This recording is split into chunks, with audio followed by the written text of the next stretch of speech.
आज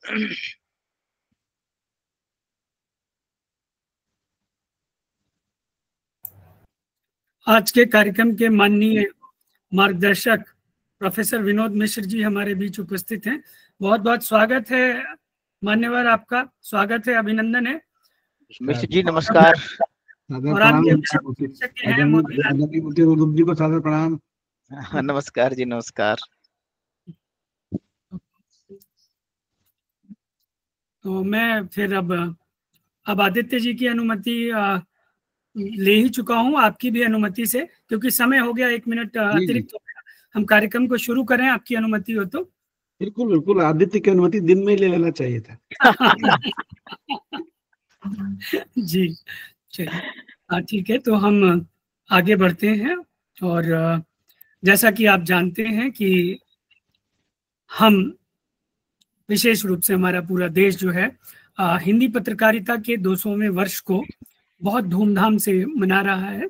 और इसी आयोजन की श्रृंखला में न्यू मीडिया सृजन संसार ग्लोबल फाउंडेशन एवं अदम्य ग्लोबल फाउंडेशन के सहयोग से त्रिपुरा केंद्रीय विश्वविद्यालय, पंजाब केंद्रीय विश्वविद्यालय, Bareilly Antarrashtriya Vishwavidyalaya, Asha Paras for peace and harmony foundation, Eklavya Vishwavidyalaya, Amravati group of institution, Thailand Hindi Parishad, Jagat Taran girls college, शासकीय रामानुज प्रताप सिंह महाविद्यालय और सृजन ऑस्ट्रेलिया, सृजन मॉरिशस, सृजन कतर, सृजन मलेशिया, सृजन अमेरिका, सृजन थाईलैंड जैसी बहुत सी जो पत्रिकाएं हमारे समूह की हैं, उन सब के संयुक्त तत्वावधान में हिंदी पत्रकारिता के 200वें वर्ष के सुअवसर पर 30 मई 2025 से 30 मई 2026 तक मनाए जा रहे अंतर्राष्ट्रीय हिंदी पत्रकारिता वर्ष के अंतर्गत 30 मई से 30 जून 2025 तक आयोजित किए जा रहे अंतर्राष्ट्रीय हिंदी माह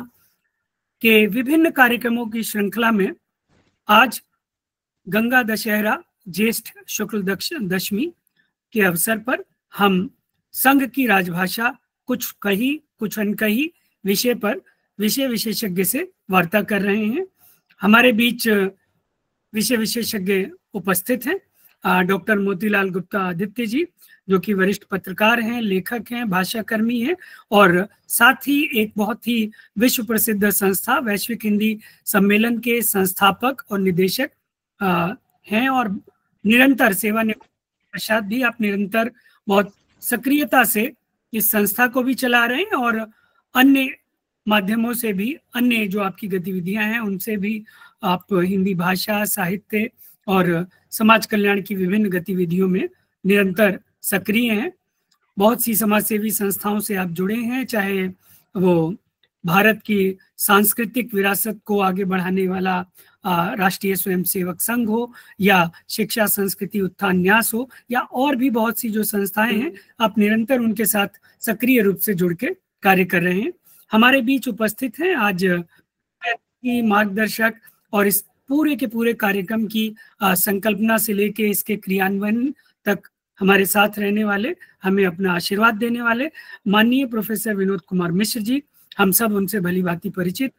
आपने हिंदी के प्रचार प्रसार में पूरे विश्व का नेतृत्व किया, विश्व हिंदी सचिवालय मॉरिशस में महासचिव रहते हुए, और अभी आप मौजूदा समय में त्रिपुरा केंद्रीय विश्वविद्यालय के साहित्य संकाय में अधिष्ठाता की भूमिका निभा रहे हैं और भाषा और साहित्य दोनों के प्रचार प्रसार में अपना योगदान दे रहे हैं।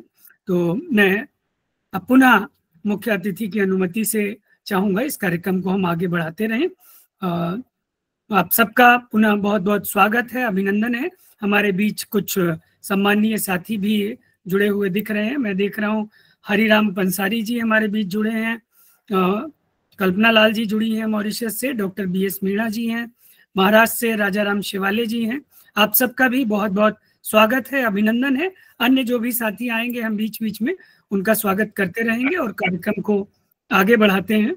जैसा कि आप सबको विदित है कि आज गंगा दशहरा है, एक बहुत ही महत्वपूर्ण दिन भारत के लिए, भारत की संस्कृति के लिए, भारत के इतिहास के लिए। और प्राचीन काल से हम जो है गंगा का जो वर्णन है वो वेदों में, पुराणों में पढ़ते आ रहे हैं।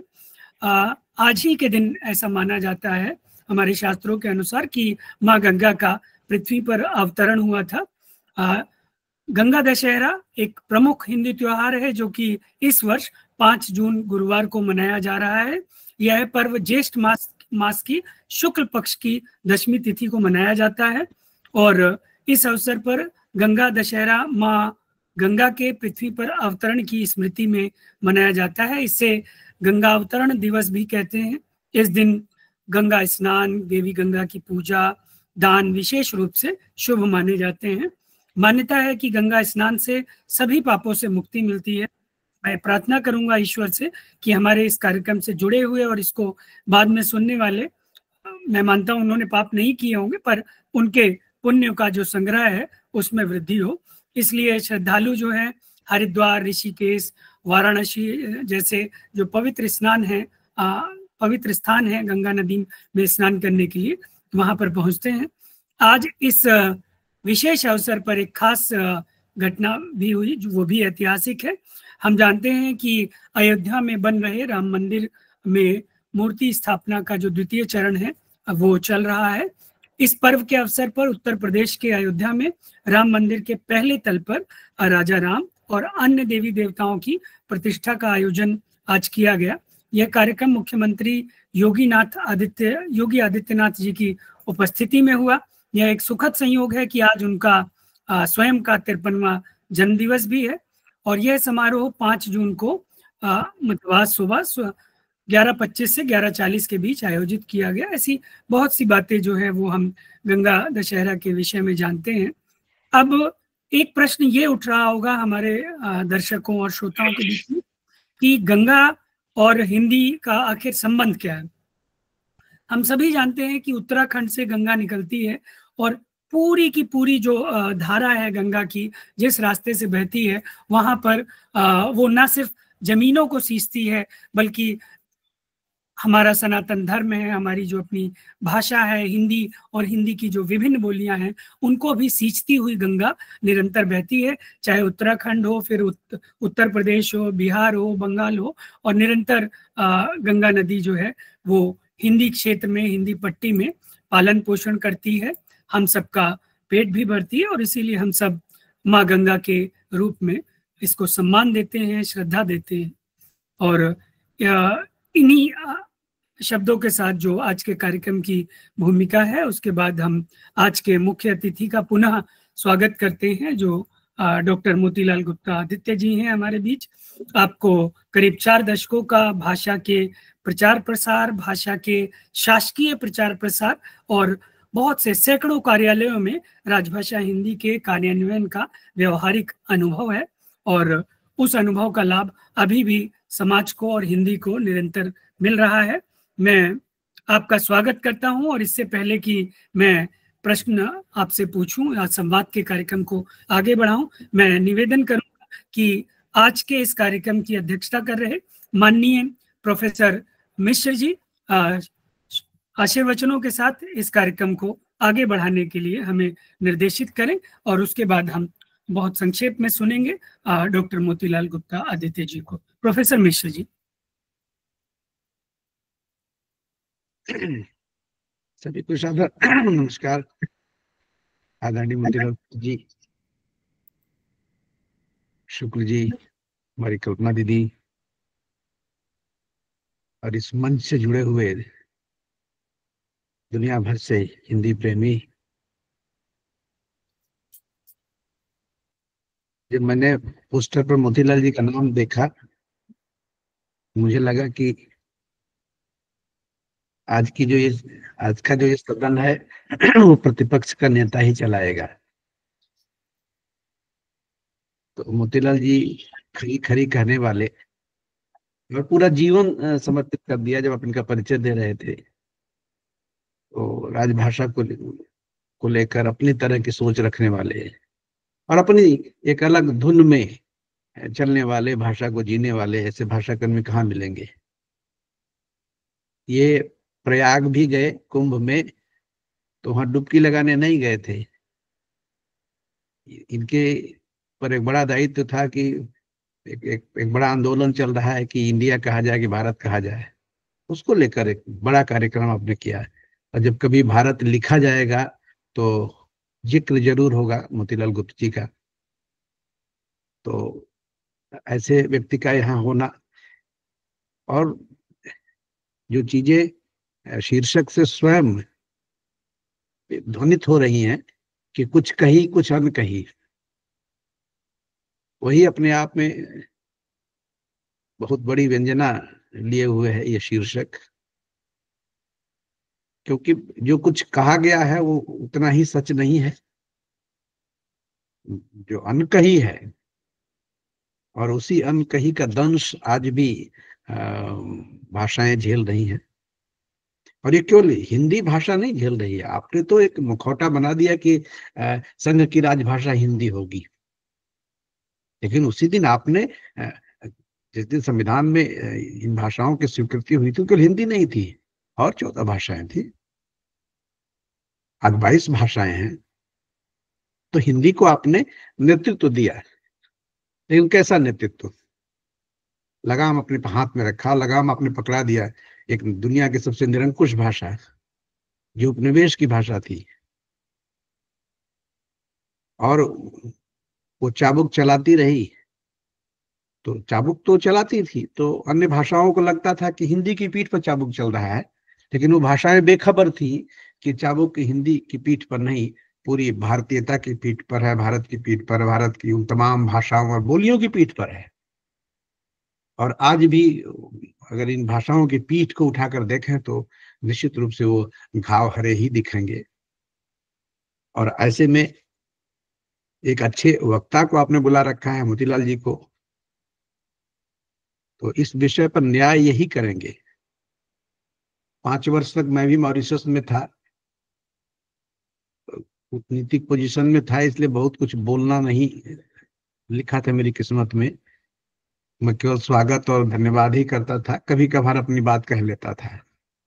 सरकारी महकमे में रहने की यही मजबूरी है। लेकिन मोतीलाल जी तो सरकारी महकमे में रहते हुए भी मुखर होते रहते थे।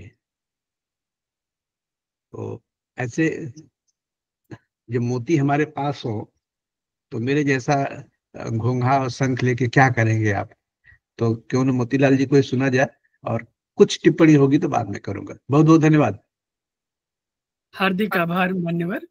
और मुझे पूरा विश्वास है कि आपके शुभ वचनों से प्रारंभ हुआ यह कार्यक्रम शिखर तक पहुंचेगा। मैं प्रश्नोत्तर से पहले चाहूंगा कि माननीय, जैसा कि आपने कहा कि मोती भी हैं और हिंदी के लाल भी हैं और आदित्य तो हैं ही, तो मैं चाहूंगा कि आपके भी शुभ वचन हमें सुनने को मिले, उसके बाद हम संवाद के क्रम में आगे बढ़ेंगे। माननीय डॉक्टर मोतीलाल गुप्ता आदित्य जी, अभी आप म्यूट पर हैं, कृपया अनम्यूट कर लीजिए। गंगा दशहरा के अवसर पर माँ गंगा को नमन, और हिंदी की गंगा को भी नमन। और आज हमारे बीच में विनोद कुमार मिश्र जी के सानिध्य में मैं अपनी बात रख रहा हूँ, ये मेरे लिए गर्व की बात है। और कुछ साथी यहाँ पर जुड़े हैं, पंसारी जी जो हैं, जिनमें महत्वपूर्ण नाम है, जो इस काम में लगे हुए हैं। और सबसे बड़ी बात तो मैं करूंगा शुक्ल जी की, शैलेश शुक्ल जी, जो कि अगर ये आयोजन न करें तो बाकी सब बातें तो गौण हो जाती हैं। और कल्पना लाल जी मॉरिशस से जुड़ी हुई हैं, समीर त्रिखा जी हमारे साथ हैं, वे काफी समय उन्होंने हमारे साथ काम किया है, वे भी यहाँ पर जुड़ी हैं। शशि दोकुन जी भी जुड़ी हुई है, मॉरिशस से ही जुड़ी हैं शायद। और कई मित्र जुड़े हैं। मैं सभी को मित्रों को, BS मीणा जी जुड़े हुए हैं। मैं सभी मित्रों को, हरदीप कौर जो पिछली बार भी जुड़ी हुई थी, आप मौजूद हैं, मैं सभी को जो है धन्यवाद देता हूं कि वे इसमें यहाँ पर जुड़े हैं। और आज जैसा कि अभी मिश्र जी ने बात कही, कही और अनकही वाली, कही तो सब जानते हैं कि क्या नियम, क्या अधिनियम और क्या संविधान, लेकिन बात तो वो है जो अनकही है, जो कोई कहता नहीं है या कुछ जानता नहीं है, या कहने की जो, जैसा कि मिश्र जी ने कहा, सरकारी नौकरी में रह करके बहुत सारी बातें जिन पर मेरी जो शोध कार्य PhD का, वो भी राजभाषा के कानूनों पर रहा, तो मैंने बहुत गहराई से इनको देखा है तो मुझे लगता है कि आज का मौका है मैं अपने मन की बात कहूँ। बहुत बहुत धन्यवाद। जी, हार्दिक आभार मान्यवर। और आपने सही कहा कि हमारे बीच बहुत से विशेष लोग जुड़े हैं। आदरणीय पंसारी जी, आपका भी जो कार्यकाल रहा है बेहद मुखर रह के आपने काम किया, और अभी भी हिंदी के लिए बहुत मुखर होके और बहुत जुझारू होके आप निरंतर शोध कार्यों में लगे हैं, और निरंतर हिंदी की जो कंप्यूटर पे जो तकनीकी व्यवस्था है उसको कैसे बेहतर किया जाए उस दिशा में व्यवहारिक जो समस्याएं हैं उनका समाधान ढूंढने में आप लगे हैं। और पुनः आप सभी दर्शकों का और हमारे जो माननीय गणमान्य अतिथि जुड़े हैं, आप सबके बहुत बहुत स्वागत और अभिनंदन के साथ मैं संवाद की इस प्रक्रिया को आगे बढ़ाता हूँ। सबसे पहले डॉक्टर आदित्य जी, मेरी जिज्ञासा है कि हम थोड़ा सा पीछे चल के शुरू करें। आज जो स्थितियां हैं थोड़ी बहुत हम देख पा रहे हैं, बहुत सी चीजें पर्दे में छुपी हुई हैं, नेपथ्य में है, लेकिन मैं चाहूंगा कि थोड़ा सा हम पीछे चलें। ब्रिटिश काल से लेकर स्वतंत्रता तक के समय में हिंदी का जो सफर रहा है उसको आप किस तरीके से देखते हैं डॉक्टर आदित्य जी? देखिए, इसके पड़ाव बहुत सारे हैं, लेकिन बहुत पीछे जाना बड़ा मुश्किल समय की दृष्टि से। लेकिन यदि हम अंग्रेजों के समय से चलें तो लॉर्ड मैकॉले की बात तो मुझे लगता है करना होगा। और उनके उसके पीछे दो उद्देश्य बड़े स्पष्ट थे।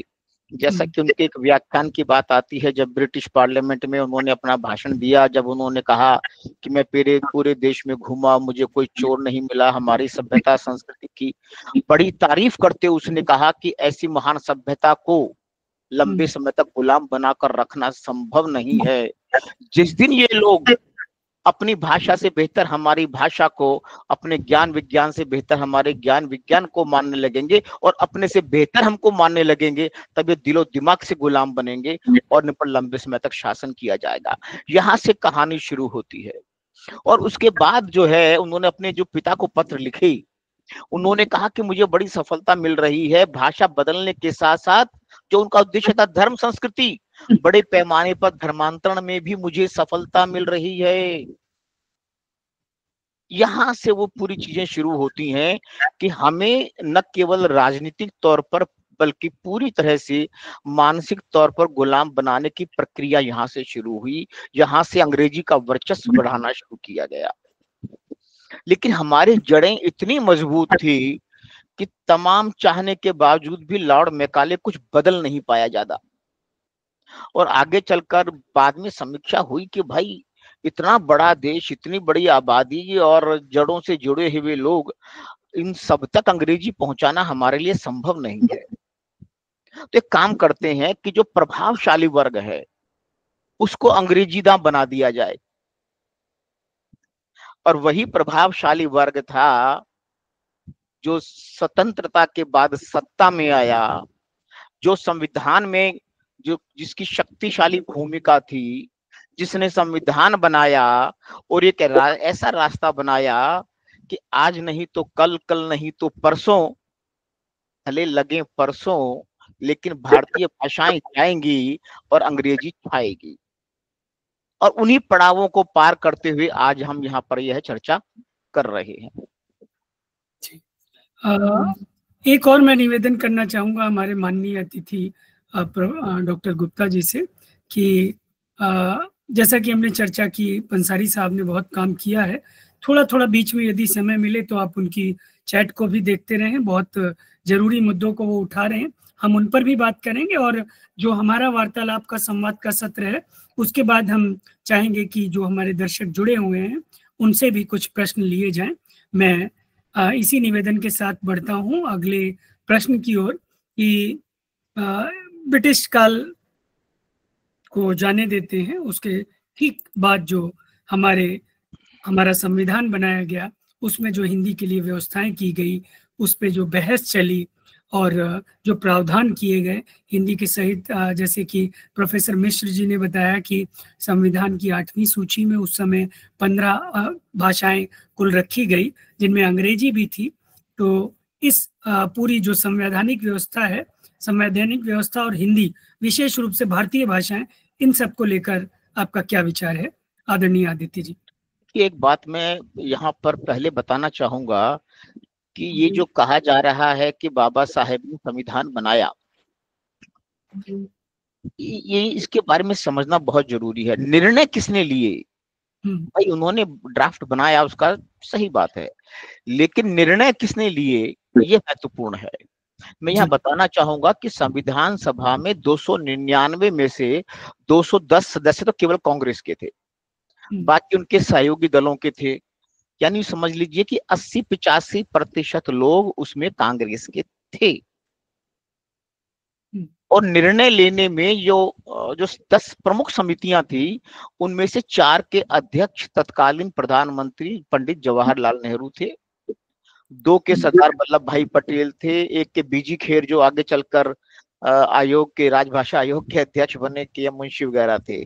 कहने का मतलब ये कि उन्होंने ही ये धारा तय की, और वे वही लोग थे जिनके बारे में अब चर्चा हुई कि प्रभावशाली वर्ग। संविधान सभा में अधिकांश वही लोग थे जो विदेशों से पढ़कर आए, जो अंग्रेजी दांत थे और जो अंग्रेजी को बनाए रखना चाहते थे। इसलिए पूरा का पूरा खेल वहां से शुरू होता है।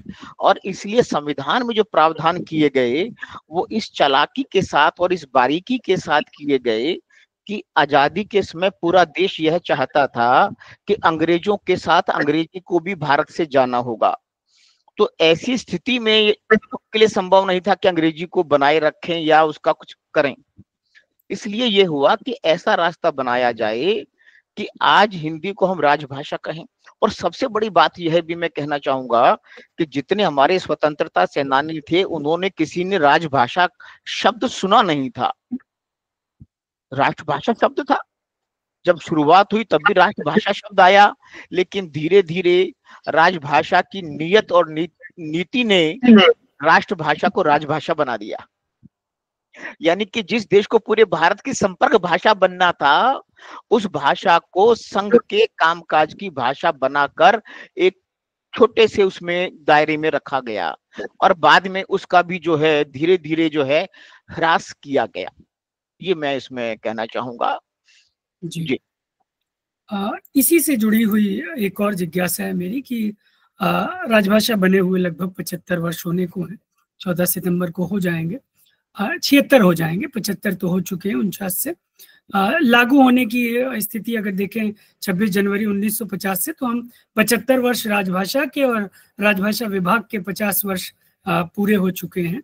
राजभाषा नीति जो रही पिछले 6-7 दशकों में, उसके परिणाम स्वरूप आज जो देश में हिंदी की स्थिति है उसको आप कैसे देखते हैं डॉक्टर? मुझे लगता है इसके पहले एक प्रश्न जो है बहुत जरूरी है, जिसकी मैं चर्चा करना चाहूंगा। घोटाला गड़बड़ हुई कहाँ? सबसे पहला अनुच्छेद 343 जो विरोधाभासी है बिल्कुल। संघ की राजभाषा हिंदी होगी, 15 साल तक अंग्रेजी का प्रयोग किया जाएगा। अब उसके बाद जो बात कही गई है वो उसको उलट देती है। उसने कहा कि यदि संसद चाहे तो उसके बाद के लिए भी अंग्रेजी के हिंदी के साथ अंग्रेजी के प्रयोग का प्रावधान कर सकती है। ये आवाज गूंज रही है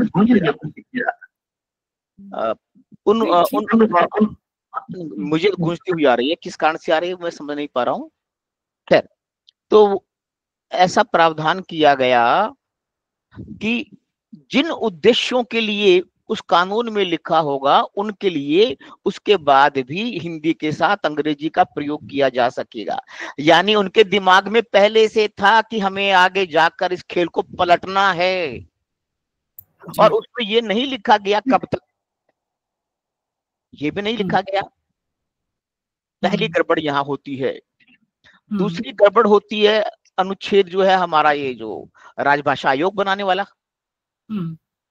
राजभाषा आयोग के गठन के संबंध में लिखा गया था कि वह सिफारिशें करेगा अंग्रेजी के प्रतिबंधन की, कि अंग्रेजी को धीरे धीरे कैसे समाप्त किया जाए और किस प्रकार हिंदी को आगे बढ़ाया जाए। लेकिन 1955 में जो आयोग बना, बीजी खेर जिसके अध्यक्ष बने, 1956 में जब आयोग की रिपोर्ट आई तो उसमें यह बताने की कोशिश की गई कि अंग्रेजी को क्यों और कैसे बनाए रखा जाए। यानी जो वहां कहा गया था ठीक उसके प्रतिकूल उन्होंने वहां पर किया। और उसके बाद जब राजभाषा ये समिति बनी, जो आयोग की सिफारिशों का अध्ययन करके उसने साफ शब्दों में कह दिया था, साफ शब्दों में रास्ता तय किया था कि अंग्रेजी को हटाने की कोई जरूरत नहीं है। यानी जो संविधान के 343 में किया गया, उसको आगे आते आते 1960 के पहले ही पलटने की सिफारिशें राजभाषा की जो संसदीय समिति बनाई गई थी, जिसके पंत जी जिसके अध्यक्ष थे, उन्होंने कहा कि साहब अंग्रेजी को बनाए रखा जाना चाहिए। उसके बाद 1959 आता है, अगस्त का महीना था, उसके अंदर भारत के प्रधानमंत्री भारत की संसद में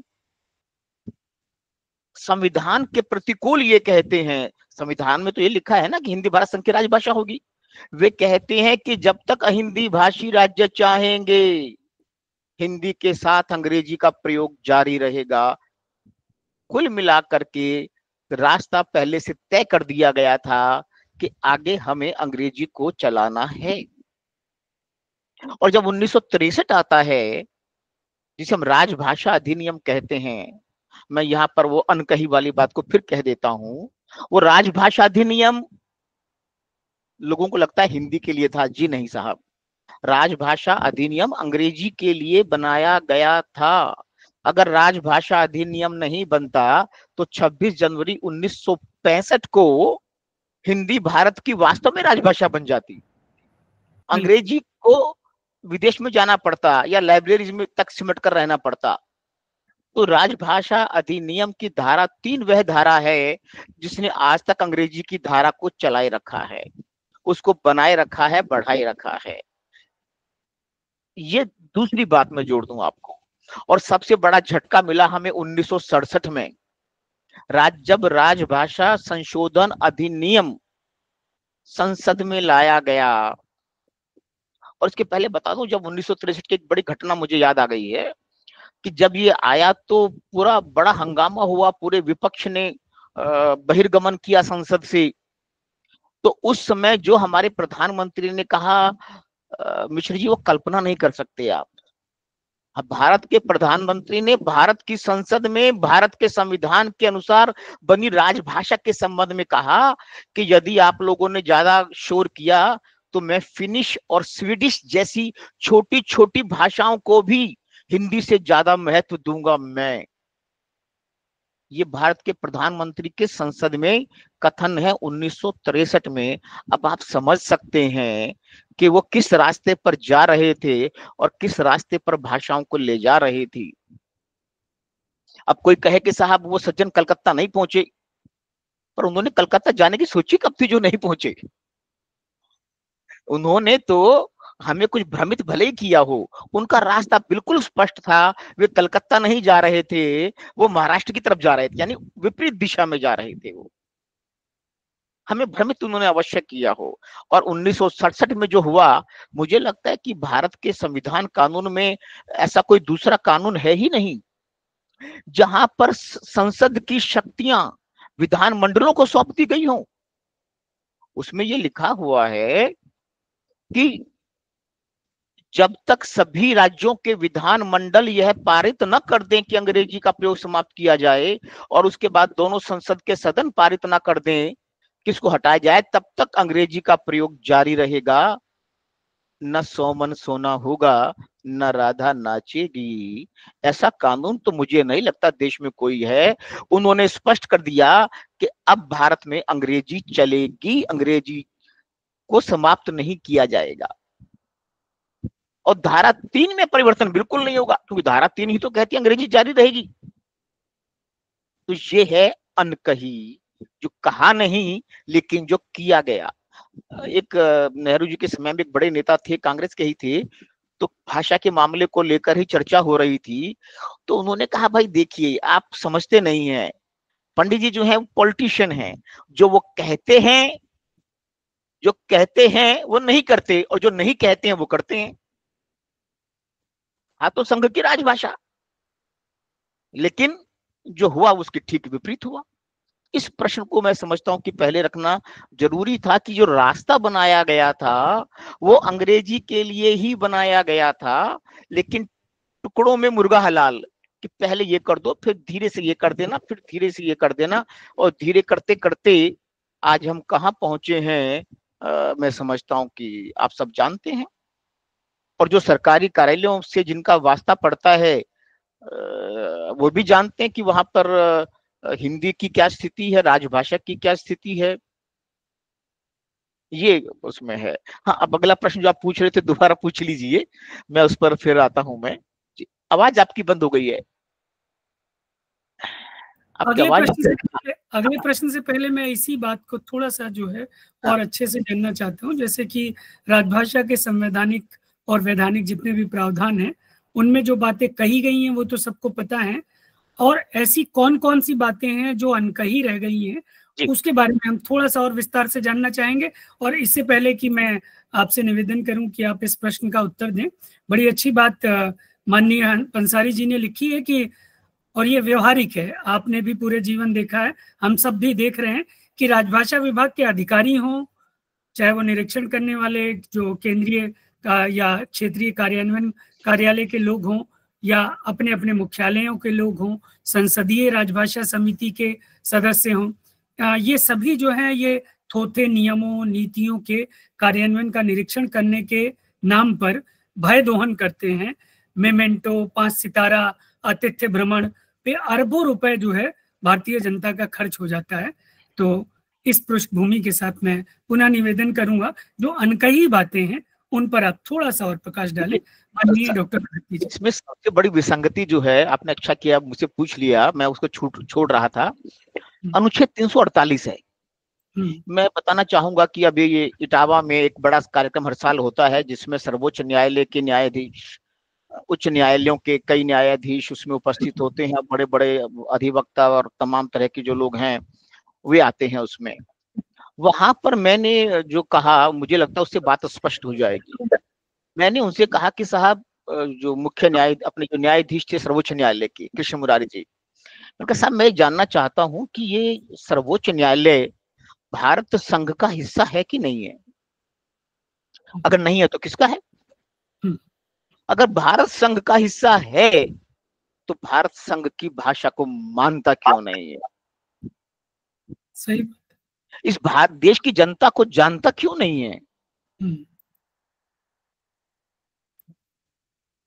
तो ये बात मैं कहना चाहूंगा कि ये कैसे संभव है कि देश के सर्वोच्च न्यायालय, उच्च न्यायालय जो है वो देश की भाषा को ही नहीं मान रहे हैं। उसके पीछे मैं जब राजभाषा आयोग की रिपोर्ट पढ़ रहा था, उसमें कहीं पर चर्चा होती है दो लोगों की। एक अंग्रेजी समर्थक व्यक्ति बड़े दुखी थे कि हिंदी आ रही है, तो दूसरा कहता है चिंता मत कीजिए, हमने 348 में अंग्रेजी को ही रखा है, हर बात तो घूम फिर करके न्यायालय को जानी है, और इसलिए कभी हिंदी आएगी नहीं, चिंता मत कीजिए। और वही हुआ। मेरा बहुत सारे कार्यालयों में इनकम टैक्स, एक्साइज, जीएसटी जो हो गया है, और बहुत सारे मंत्रालय विभागों में, तो वे ये कहते थे कि सर हम कैसे काम करें, हमारे बहुत सारे मामले तो हाई कोर्ट, सुप्रीम कोर्ट में जाते हैं रोज, और वहां तो अंग्रेजी है। तो कुल मिलाकर के ये भी एक रास्ता बनाया गया कि हिंदी को या भारतीय भाषाओं को आगे बढ़ने से रोकने के लिए, और न्यायपालिका को जो कि सबसे प्रमुख स्तंभ है, जो कार्यपालिका पर भी हावी हो रहा है आजकल, तो वहां पर अंग्रेजी रख दी आपने। और मैं आपको बता दूं, चूंकि मैं इस मामले जुड़ा हुआ हूं, कि बिहार में जो उच्च न्यायालय है पटना का, वहां पर हिंदी लागू है, उसके बावजूद भी वहां हिंदी में काम करने पर हमारे साथी प्रताड़ित हो रहे हैं। उनको सरकारी वकील पद से हटा दिया गया, और अभी थोड़ी देर पहले मेरी बात हुई, उनको अधिवक्ता से भी हटा दिया गया है कि वो हिंदी के लिए। ये उस राज्य की बात कर रहा हूं मैं जहां पर बाकायदा कानूनी तौर पर 348 के अंतर्गत हिंदी को रखा गया है। तो ऐसी स्थिति जो है ये इसके द्वारा बनाई गई। एक और बड़ी महत्वपूर्ण बात यहां मैं बताना चाहूंगा, जो लोग सुन रहे हैं, क्योंकि अनुच्छेद 350 की कोई चर्चा नहीं करता है। और जब मैं एक बार इंटरव्यू के लिए गया था तब भी मैंने 350 की बात की थी, और जब दूसरी बार मैं गया, दूसरे हमारे न्यायमूर्ति थे, उनके सामने मैंने कहा कि साहब एक बात मैं जानना चाहता हूँ, अनुच्छेद 350 ये कहता है कि देश का कोई भी नागरिक देश के किसी भी हिस्से में व्यथा निवारण के लिए अपनी अपील, अपना अभ्यावेदन वो जो है संघ या राज्य की भाषा में कर सकता है। तो मैंने कहा माननीय महोदय मुझे ये बताइए, हम उच्च न्यायालय या सर्वोच्च न्यायालय में जाते किस लिए हैं? व्यथा निवारण के लिए ही तो जाते हैं ना। जब व्यथा निवारण के लिए जाते हैं, आर्टिकल 350 अलाउ कर रहा है कि आप किसी भी संघ या राज्य के प्राधिकारी को अपने आवेदन, अपील संघ या राज्य की भाषा में दे सकते हैं, तो आप उसे मानते क्यों नहीं है? क्या आर्टिकल 350 आर्टिकल 348 से कम है? अब साहब वो न्यायमूर्ति जी अब फंस गए सर्वोच्च न्यायालय के, तो वो जो है बड़े हिंदी प्रेमी भी हैं वैसे, तो उन्होंने कहा कि भाई बात तो बिल्कुल ठीक है, लेकिन फिर वो किंतु परंतु तो आ ही जाता है, और सिटिंग जज हो हाई सुप्रीम कोर्ट के तो और मुश्किल होती है उनके सामने। तो कहने का मतलब ये है कि उसको हर तरीके से कुछ स्थिति ऐसी है, अगर मैं थोड़ा सा खराब शब्दों का इस्तेमाल कर लूं मैं, कि जैसे किसी घर में कोई व्यक्ति है, उसकी बकायदा ब्याहता पत्नी है, और वो उपपत्नी को ले आता है, तो सारी शक्ति उसके पास है, सब कुछ उसके पास है, भाई तुम अपना रानी का, पत्नी का दर्जा लेके बैठे रहो। तो पूरे संविधान से ही ये शुरुआत हो गई थी, और 1963 में और फिर 1967 में ये हुआ। एक बात मैं यहाँ बता दूं जो बहुत अनकही है, और हमारे बहुत सारे राजभाषा वाले भी जल्दी से उसको मानते नहीं हैं। मिश्र जी, मैं आपका ध्यान विशेष तौर पर चाहूंगा, पंसारी जी और तमाम लोग हैं, मैं कई बार लोगों से पूछ लेता हूं कि भारत की राजभाषा क्या है, वो कहते हैं ये क्या प्रश्न पूछा, इतना सरल प्रश्न, कहते हैं हिंदी है। तो मैंने कहा अंग्रेजी क्या है? फिर अंग्रेजी क्या है? राजभाषा का मतलब होता है आधिकारिक भाषा, आधिकारिक यानी जिसमें काम किया जा सकता है। तो मैंने कहा कि क्या आप संघ सरकार का काम तमिल में कर सकते हैं, कन्नड़ में कर सकते हैं, पंजाबी में कर सकते हैं, मराठी में कर सकते हैं? बोले नहीं। क्यों नहीं कर सकते? क्योंकि वो संघ की राजभाषा नहीं है। अंग्रेजी में क्यों कर सकते हैं? क्योंकि वो संघ की राजभाषा है। मैं बड़े स्पष्ट शब्दों में बताना चाहूंगा, अंग्रेजी भारत संघ की ही नहीं, भारत के सभी राज्यों की, भारत के सभी संघ शासित प्रदेशों की अघोषित राजभाषा है, और हिंदी या किसी अन्य भारतीय भाषा से बहुत अधिक अधिकार प्राप्त राजभाषा है। ये है अनकही लेकिन कानूनी तौर पर सच। और एक बात और बता दूं मैं यहां पर, अगर मैं यह कहूं कि हिंदी अंग्रेजी भारत की राष्ट्रभाषा भी है, तो आप देखें देश के जितने कानून हैं जिनमें कोई सूचना दी जानी आवश्यक है, वो किस में दी जाती है? आप अपने घर में बहुत सामान दिन भर आता है, उसमें किस भाषा में लिखा होता है? अंग्रेजी में लिखा होता है। यानी विभिन्न कानूनों के अंतर्गत दी जाने वाली सूचना की भाषा राष्ट्रभाषा के अभाव में अंग्रेजी बनती चली गई। आज भी हमारे देश में विभिन्न कानूनों के अंतर्गत दी जाने वाली सूचना की भाषा नियत नहीं है, और वो बाय डिफॉल्ट अपने आप अंग्रेजी बनती जा रही है, और इसलिए राजभाषा के पद से भी आगे बढ़कर अंग्रेजी राष्ट्रभाषा का स्वरूप ले रही है। ये दूसरी एक और अनकही मैं आपको बता रहा हूं। जी। और कोई प्रश्न पूछे, नहीं तो इसी का विस्तार मैं अभी और भी ले सकता हूं, पर मुझे थोड़ा समय का भी ध्यान है, इसलिए मैं इसको यहाँ ब्रेक दे रहा हूं मैं। जी, मैं अगले प्रश्न पे आता हूँ। अगला प्रश्न मैं करूँगा, उसके साथ साथ मैं चाह रहा हूँ कि ये थोड़ा सा अंतरक्रियात्मक बना रहे सत्र। हमारे माननीय साथी एक बहुत महत्वपूर्ण बात और कह रहे हैं पंसारी जी, और आप भी इस बात से सहमत होंगे कि मर्डर करने से रोकने के लिए कानून है देश में, और यदि कोई मर्डर कर देता है तो उसको कोई सजा मिलती है। चोरी करने के लिए कानून है, चोरी कर लेता है तो उसको सजा मिलती है दोषी पाए जाने पर। और भी जितने भी अपराध हैं जो अभी भारतीय न्याय संहिता आई है उसमें हर अपराध के या हर गलती पे सजा का प्रावधान है। तो ये कैसा कानून है हमारा जो राजभाषा को लेकर है कि हम राजभाषा को माने या ना माने उसको लेकर कोई दंड की व्यवस्था नहीं है, सिर्फ यही कहा जाता है कि प्रेरणा से करो, प्रोत्साहन से करो, लोगों को प्रेरित करते रहो। इस बारे में क्या कहेंगे डॉक्टर आदित्य जी? जैसा मैंने कहा कि कई बार लोग दोष देते हैं राजभाषा विभाग के अधिकारियों को या अन्य संस्थानों में कार्यरत राजभाषा अधिकारियों को, देखिए कुछ करते नहीं है, हिंदी नहीं आ रही है। पहले मैं भी कुछ ऐसा सोचा करता था जब नया नया था कि यार ये कुछ करते वर्ते नहीं है ये तमाम, लेकिन मैं अब मानता हूं कि ये कुछ कर ही नहीं सकते हैं। बहुत स्पष्ट है कि सरकार की नीयत और नीति से सब कुछ होता है, वो कभी थी ही नहीं। और कानूनी सजा का या किसी प्रकार के दंड का प्रावधान कर दिया गया होता तो थोड़ा बहुत कुछ होता। अब ये होता है, मैं आपको उदाहरण दूं, हम निरीक्षण के लिए जाते हैं और जैसा कि मैं थोड़ा कुख्यात था कि भाई सख्ती से मैं बात कहता था, करवाता था, तो वो कहते ठीक है साहब कोशिश करेंगे। और कई बार तो ऐसा हुआ, मेरे साथ तो नहीं हुआ, कुछ अधिकारी जो हैं, एक बार एक बैठक में गया हुआ था मैं, रेलवे के महाप्रबंधक थे, तो उनके सामने है कि हमारे अधिकारी ने थोड़ा सा गर्वीली भाषा में ये कहा कि साहब हम निरीक्षण कर लेते हैं और ये कर लेते हैं। तो जानते हैं उन्होंने क्या कहा? उन्होंने हमें आईना दिखा दिया, मतलब हमारे जो मित्र थे उनको उन्होंने कहा कि अच्छा आप निरीक्षण करेंगे, अच्छा किसको शिकायत करेंगे, किसको रिपोर्ट भेजेंगे? सचिव को, तो भेज दीजिए। कहने का मतलब ये कि जो कुछ भी है, तो बड़ा सही कहा पंसारी जी ने, ये व्यवस्था ऐसी है जो माने उसका भला, जो ना माने उसका ज्यादा भला।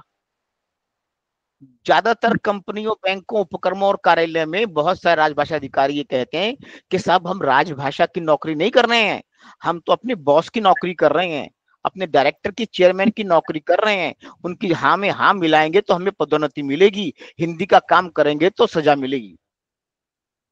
तो पंसारी जी की बात से मैं सहमत, तो बिल्कुल ये जो है ऐसा किया गया और ये बिल्कुल सोच समझ के किया गया है। अब उसमें कोई वो नहीं है, प्रेरणा प्रोत्साहन होना चाहिए, लेकिन खाली पेट ना भजन होए गोपाला, दंड भी होना चाहिए, क्योंकि जब बाकी सारी गलतियों के लिए, अपराधों के लिए दंड की व्यवस्था है, अकेला कानून नहीं है शायद, मुझे लगता है अकेला कानून देश का ऐसा है कि जिसमें किसी प्रकार के दंड का या प्रावधान नहीं है। यहाँ तक कि आप उनको किसी को मेमो इशू भी नहीं कर सकते हैं, कहते उसके लिए भी कहते हैं कि राजभाषा विभाग से सलाह ले लो। और तो आश्चर्य की बात ये है कि मैंने कई बार देखा कि वो किसी ने कहा कि साहब वो उल्लंघन कर रहा है, तो पत्र जाता है, अनुरोध है कि इस पर ध्यान दें। गिड़गिड़ा रहे हैं क्या? लड़खड़ा के गिर जाएंगे क्या? ये तो स्थिति है। बिल्कुल सही बात है। और हम देख रहे हैं कि सरकारी कार्यालयों के जितने भी आजकल डिजिटल इंडिया को बहुत महत्व दिया जा रहा है, तो चाहे सोशल मीडिया के कोई भी मंच हो, फेसबुक है, इंस्टाग्राम है, ट्विटर है, यूट्यूब है, आप उस पर किसी भी सरकारी कार्यालय का जो कंटेंट है, जो सामग्री है, उसको देखेंगे तो वो आपको 90 से 95% कहीं किसी कार्यालय की हिंदी में मिल जाए तो मिल जाए, अन्यथा चाहे वो PSUs हो या सीधे सरकारी विभाग हो, सारी की सारी सामग्री जो है वहां पर अंग्रेजी में ही पोस्ट की जाती है। तो इन सारी स्थितियों को देखते हुए एक और चीज मैं जानना चाहूंगा जो अनकही है और आपको कहनी है कि ऐसी व्यवस्थाओं को देखते हुए आपके अनुसार राजभाषा अधिनियम, नियम या जो भी पूरी व्यवस्थाएं, राष्ट्रपति के आदेश वगैरह हैं, उन सब में किस तरह के परिवर्तन की आवश्यकता आप देखते हैं? क्या परिवर्तन किया जाना चाहिए? देखिए दो बातें हैं। पहली बात तो यह है कि आमूल-चूल परिवर्तन की आवश्यकता है। टुकड़ों में मुर्गा हम कब तक हलाल करेंगे? और जो बात दूसरी महत्वपूर्ण में पाता हूं मैं, एक तो मेरा ये मानना है कि ये राजभाषा अधिनियम की धारा 3 मैंने इसका प्रस्ताव सचिव राजभाषा विभाग को दिया था और उन्होंने बहुत तारीफ की थी, बहुत सही सुझाव है आपका लेकिन मैंने कहा कि सचिव महोदय के करने से भी तब तक नहीं होगा जब तक राजनीतिक इच्छा और इच्छा शक्ति दोनों नहीं होंगे। तो मैंने ये सुझाव दिया था उसके अंदर कि राजभाषा अधिनियम की धारा 3(3) में है द्विभाषी रूप में जारी करना है। तो मैंने कहा क क्षेत्र और ख क्षेत्र में स्थित वे कार्यालय जो अधिसूचित कार्यालय हैं, यानी 80% से ज्यादा लोग हिंदी जानते हैं, उन कार्यालय प्रमुखों को यह छूट दी जाए कि वे ऐसे कागजात केवल हिंदी में जारी कर सकें। उन कागजात को छोड़कर जो स्थायी प्रकृति के हैं या जो ग क्षेत्र में भी जाने हैं, यानी कि खास करके 80% कागजात तो स्थानीय स्तर पर ही प्रयोग होते हैं। जैसे मुझे कोटा के एक बार रेलवे के डीआरएम ने कहा कि साहब मेरे 90% काम तो केवल हिंदी में कर सकता हूं मैं, 90 क्या 95 कर सकता हूँ, धारा 3(3) के मेरे कौन से बाहर जाते हैं, सब यही तो ज्यादा लगते हैं। परंतु कानून कहता नहीं सब अंग्रेजी में कीजिए। तो राजभाषा अधिनियम की धारा 3(3) में संशोधन करते हुए, हाँ, ग क्षेत्र में चूंकि अभी तक प्रावधान नहीं है, और बड़े कष्ट की बात तो ये भी है, मैं एक और ध्यान दिलाना चाहूंगा जिस पर किसी का ध्यान नहीं जाता। राजभाषा नियम 3(3) के बारे में जानते हैं? मैंने सचिव महोदय को एक बार बात कही तो वो बोले, हैरान हुए, क्या कह रहे हैं आप? मैंने कहा सर मैं ये जानना चाहता हूं कि ये हिंदी भारत संघ की राजभाषा है या भारत के क और ख क्षेत्र की राजभाषा है? बोले मैं समझा नहीं।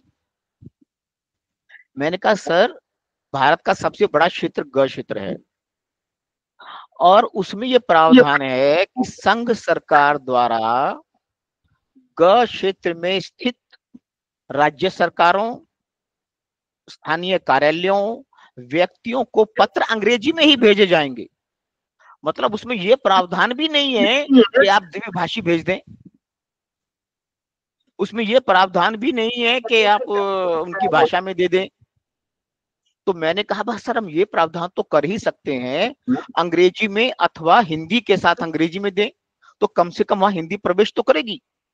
और खासकर इसलिए कि आप पीएसयू में रहे हैं कि बहुत सारे बैंक, कंपनियां आदि बड़ी संख्या में ऐसे पत्र जारी करते हैं जो स्टैंडर्ड लेटर्स जिन्हें हम कहते हैं, मानक पत्र होते हैं, वो सब जगह एक जैसे जाते हैं। तो ऐसे पत्रों को छपवा करके या सिस्टम से द्विभाषी भेज सकते हैं। तो ग क्षेत्र को आपने हिंदी से प्रतिबंधित कर दिया राजभाषा नियम 3(3) के अंतर्गत, तो हिंदी भारत संघ की राजभाषा तो नहीं हुई। तो बोले ये तो कभी सोचा ही नहीं किसी ने, तो इसमें परिवर्तन होना चाहिए। दूसरी बात, एक काम मैंने अपने कार्यकाल में किया जो 40 साल में बड़ा परिवर्तन हुआ था। दमन, दीव और दादर नगर हवेली ये ग क्षेत्र में होते थे। तो हमारे उसमें सचिव आए प्रसीरा जी, उन्होंने कहा गुप्ता जी ये बताइए क्या काम ऐसा है जो किया जा सकता है और नहीं हुआ। तो मैंने कहा साहब ये जो हमारा दमन, दीव, दादर नगर हवेली जो मेरे क्षेत्राधीन है, ये गुजरात है भाषा संस्कृति के हिसाब से, और गुजरात ख क्षेत्र में है, तो ये ग में क्यों होना चाहिए? तो उन्होंने कहा बात तो सही है, पहले गोवा के साथ में होता था, गोवा से कोई संबंध नहीं है उसका तो। और मुझे कई साल लगे और गृह मंत्री अपना सचिव द्वारा वहां पत्र लिखा गया, पत्राचार हुआ, फिर चिदम्बरम जी ने उसमें कुछ रोड़ा लगा दिया, फिर नए सिरे से हुआ, और आखिरकार 2011 में दमन, दीव, दादर नगर हवेली ख क्षेत्र में आ गए। उसके बाद मैंने गोवा के लिए शुरू किया, लेकिन जब तक वो पूरा होता मेरा स्थानांतरण वहां से दूसरी जगह हो गया, वो आज तक अटका हुआ है। जबकि गोवा के मुख्य सचिव ने मुझे कहा था, मैं बिल्कुल सहमत हूँ, आपने जो तर्क दिए हैं गोवा को ग में, ख में होना चाहिए। और इसी प्रकार मैंने बताया कि जम्मू कश्मीर राज्य के अंदर भी उसको भी ख क्षेत्र में होना चाहिए। इसी प्रकार मैंने अरुणाचल प्रदेश की बात भी की। तो कहने का मतलब ये बहुत बड़ा क्षेत्र ऐसा है जिसको ग से ख में या ख से क में लाए जाने की आवश्यकता है, ताकि इससे हिंदी का विस्तार अधिक होगा। और नियमों में भी इस प्रकार के संशोधन किए जाने की आवश्यकता है कि जहां पर जानबूझकर उल्लंघन हो रहा है। इसके लिए एक बहुत बड़ा मैं पॉइंट बताने जा रहा हूं कि भाई किसी बैंक ने या किसी कंपनी ने या किसी कार्यालय ने जो चीज द्विभाषी छपवानी थी, फॉर्म अंग्रेजी में छपवा लिए, मैं निरीक्षण के लिए गया तो बोले साहब गलती होगा, अगली बार बनवा लेंगे। अगली बार फिर नहीं बनवाए। अब क्या पता कैसे वो चलता रहता है, और वो जानबूझकर होता है। ध्यान रखिए आप ये, अगर उसमें ऑडिट पॉइंट डाल दिया जाए, ये मैंने विभाग को भी लिखा था, कहने का मतलब ये कि अगर किसी प्रकार की प्रिंटिंग या जो आप बनवा रहे हैं, रबर मोहर हो सकती है, वो कुछ भी हो सकता है, वो नेम प्लेट हो सकती हैं, बोर्ड हो सकते हैं, बैनर हो सकते हैं, तमाम तरह की प्रचार सामग्री हो सकती है, यदि वह नियमों के अनुसार हिंदी या द्विभाषा में नहीं छपी है तो उसका भुगतान नहीं किया जाएगा, और किया गया है तो वो ऑडिट ऑब्जेक्शन के रूप में माना जाएगा। साहब जिस दिन ये होगा तो ये जो जानबूझकर जो गड़बड़ कर रहे हैं वो होना बंद हो जाएगा, क्योंकि ऑडिट में उनको जवाब देना पड़ेगा। अब वो छपवाते रहते हैं और भुगतान होता रहता है, हम जाते रहते हैं, वे आश्वासन देते रहते हैं, लेकिन वही चलता रहता है, उसमें कुछ बदलता नहीं है, क्योंकि ऐसा कुछ है ही नहीं कि उनकी इच्छा के विपरीत उसे बदला जाए।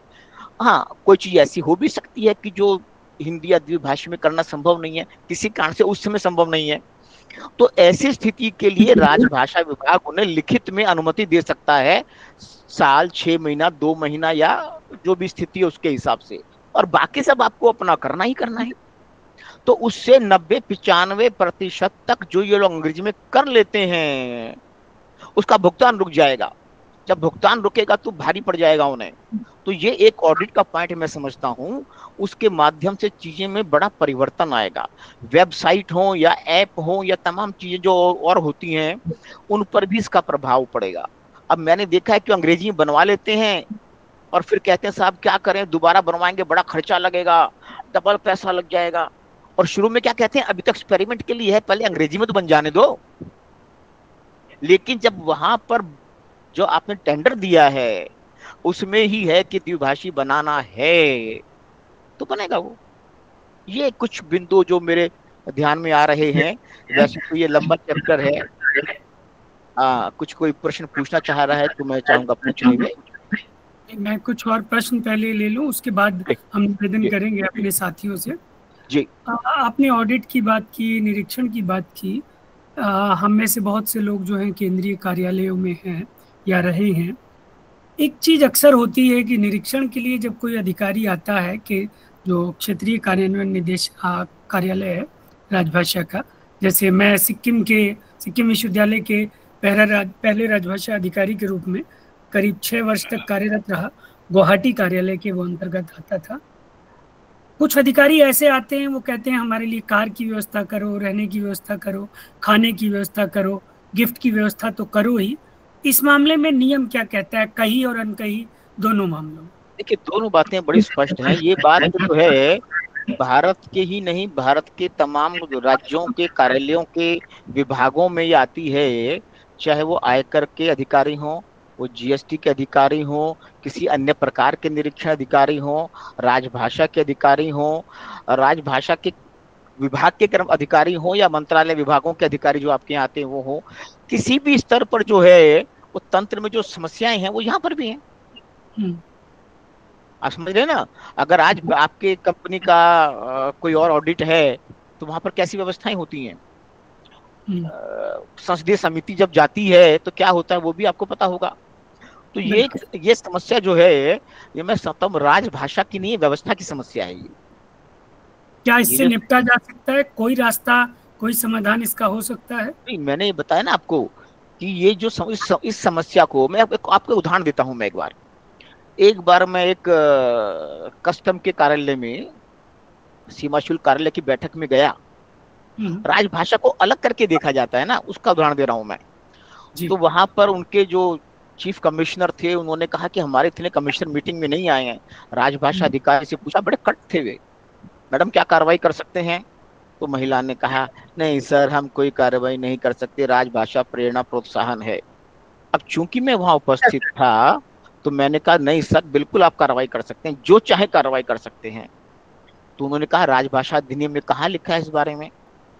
तो मैंने उनसे कहा, सर कल आपकी रेवेन्यू की मीटिंग थी और उसमें आपने आदेश दिया था सभी कमिश्नर्स को आने के लिए। कुछ ज्वाइंट कमिश्नर्स को आने के लिए, वे नहीं आए। तो कस्टम के कानून में कहाँ लिखा है कि उनके खिलाफ कार्रवाई करें? यह प्रशासनिक मामला है। क्या है ये? यह प्रशासनिक मामला है। आप जो चाहे कार्रवाई करें, ये तो आपके आदेशों का उल्लंघन का मामला है ना। बोले यस डॉक्टर गुप्ता, बिल्कुल सही कहा आपने, मैडम सबको मेमो करो। तो ये जो चीजें हैं, इनका राजभाषा से संबंध ना होकर व्यवस्था से, गलत प्रैक्टिस है, भ्रष्टाचार है, या तमाम चीजें हैं, जैसे मैंने कहा जो बाकी विभागों में है वैसे यहाँ पर भी है। जी। इसको राजभाषा से जोड़कर देखना मैं समझता हूँ कि बहुत न्याय संगत नहीं होगा। अब जब तक पार्लियामेंट्री कमेटी, राजभाषा को छोड़ दीजिए आप, जितनी पार्लियामेंट्री कमेटी जाती हैं 8, 10, 12 तरह की है ना, तो क्या होता है? तब भी वही होता है। जी।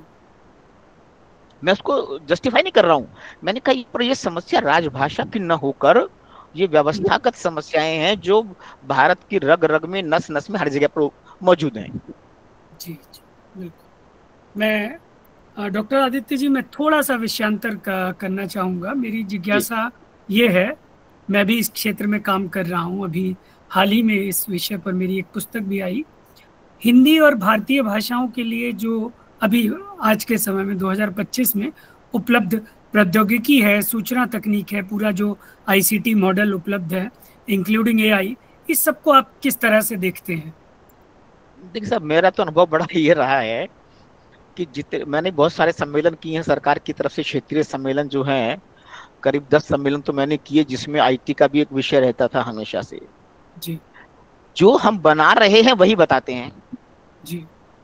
जो हम नहीं बना रहे उसकी बात ही नहीं करते हम। और उसके अंदर भी जो, जैसे हमारा सीडेक है, वो अपने प्रोडक्ट्स की का प्रचार करके चला जाएगा। कोई और कंपनी वाला आया, वो अपने प्रोडक्ट का प्रचार करके चला जाएगा। कुल मिलाकर जो हो रहा है उसी की चर्चा होती है, जो नहीं हो रहा उसकी चर्चा नहीं होती है। और बता दूं आपको, जब से मैं नौकरी में आया तब से चर्चा होती थी हिंदी में टाइपिंग कैसे किया जाए। उसके बाद चर्चा होने लगी कि भाई यूनिकोड वाले मामले पर, वो सब सुलझ गई 2000 आते आते। तब से वो मंत्र की बात होने लगी, ट्रांसलेशन टूल, बिना तैयार हुए मंत्र फूंक दिया गया। और अभी कुछ दिनों पहले एक सम्मेलन हुआ था, वहां पर भी टेक्नोलॉजिस्ट बैठकर यह चर्चा कर रहे थे कि अनुवाद के सॉफ्टवेयर में क्या दिक्कत है।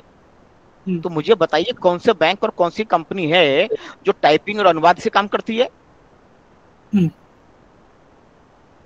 सारा का मैंने ये बताने की कोशिश की कि साहब, जिनकी आप बात कर रहे हैं उससे कोई काम नहीं होता है। उसका काम तो हिंदी अनुभाग में होता है थोड़ा बहुत। तमाम बैंक और कंपनियां ईआरपी सॉल्यूशन पे काम करती हैं। सैप है और इस तरह के कई हैं, सबसे बड़ा तो सैप है उसमें। और ये सभी अंग्रेजी में है केवल।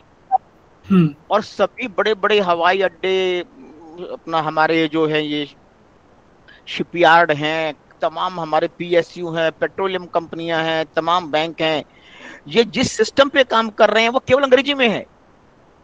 वे कब हिंदी में होंगे? जब मैंने, मिश्र जी बैठे हुए हैं एक विश्व हिंदी सम्मेलन में, तत्कालीन वो जो हमारे रविशंकर प्रसाद थे आईटी मिनिस्टर, उसमें पर जब मैंने कहा, अच्छा बोले ये क्या होता है, इसका तो पता ही नहीं मुझे। कहने का मतलब हमने वहां सोचा ही नहीं है, जिसपे 90%, 95% काम हो रहा है, वे सबके सब अभी अंग्रेजी में हैं। इसके अलावा मैं आता हूं वेबसाइट पर। भारत सरकार की सभी वेबसाइट पहले खुलती किस में है? अंग्रेजी में खुलती हैं। अब मुझ जैसा कोई व्यक्ति ढूंढ ढांड कर उसमें लिखा है हिंदी, तो हिंदी में पहुंच जाता है अगर है तो। और वहां जाने पर, मैंने एक बार किसी कार्यक्रम में कह दिया था, लोग बड़े रुष्ट हो गए थे क्योंकि तालियां कुछ ज्यादा बज गई थी, तो आयोजक थोड़ा परेशान हो गए थे।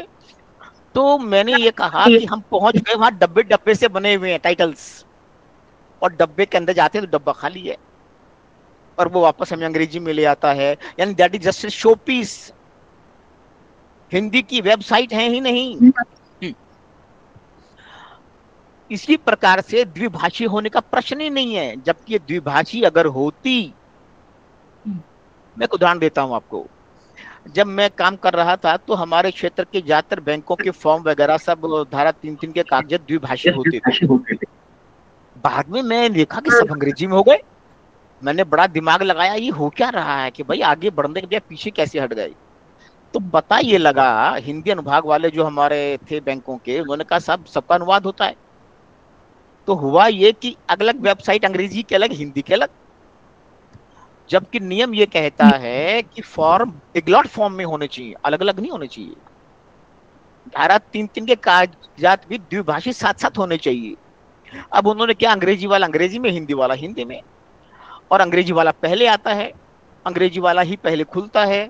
तो तमाम उनके जो क्षेत्रीय कार्यालय हैं, तमाम उनके विभाग अंग्रेजी वाले हिस्से से वेबसाइट के उनको डाउनलोड कर लेते हैं, उनका प्रिंट ले लेते हैं, उनको छपवा देते हैं। हिंदी वाला किसी फाइल में पड़ा अपनी किस्मत को रो रहा होता है, वेबसाइट वाला किसी हिंदी की वेबसाइट पर पड़ा रो रहा होता है।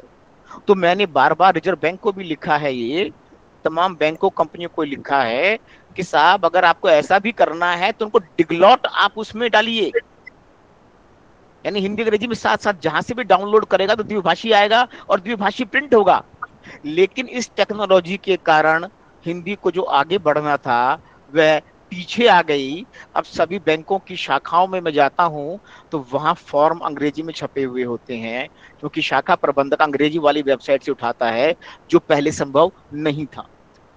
तो ये कुछ चीजें हैं। इसी प्रकार से मैं और आगे आता हूं। मैं आपके जितने ऐप हैं, सरकार की बहुत सारी अच्छी अच्छी योजनाएं हैं इस समय पर, आवास की योजना हो, गरीबों की सहायता की योजनाएं हो, उनके ऋण की हो, उनके व्यवसाय की हो, लेकिन उनके लिंक अंग्रेजी में है।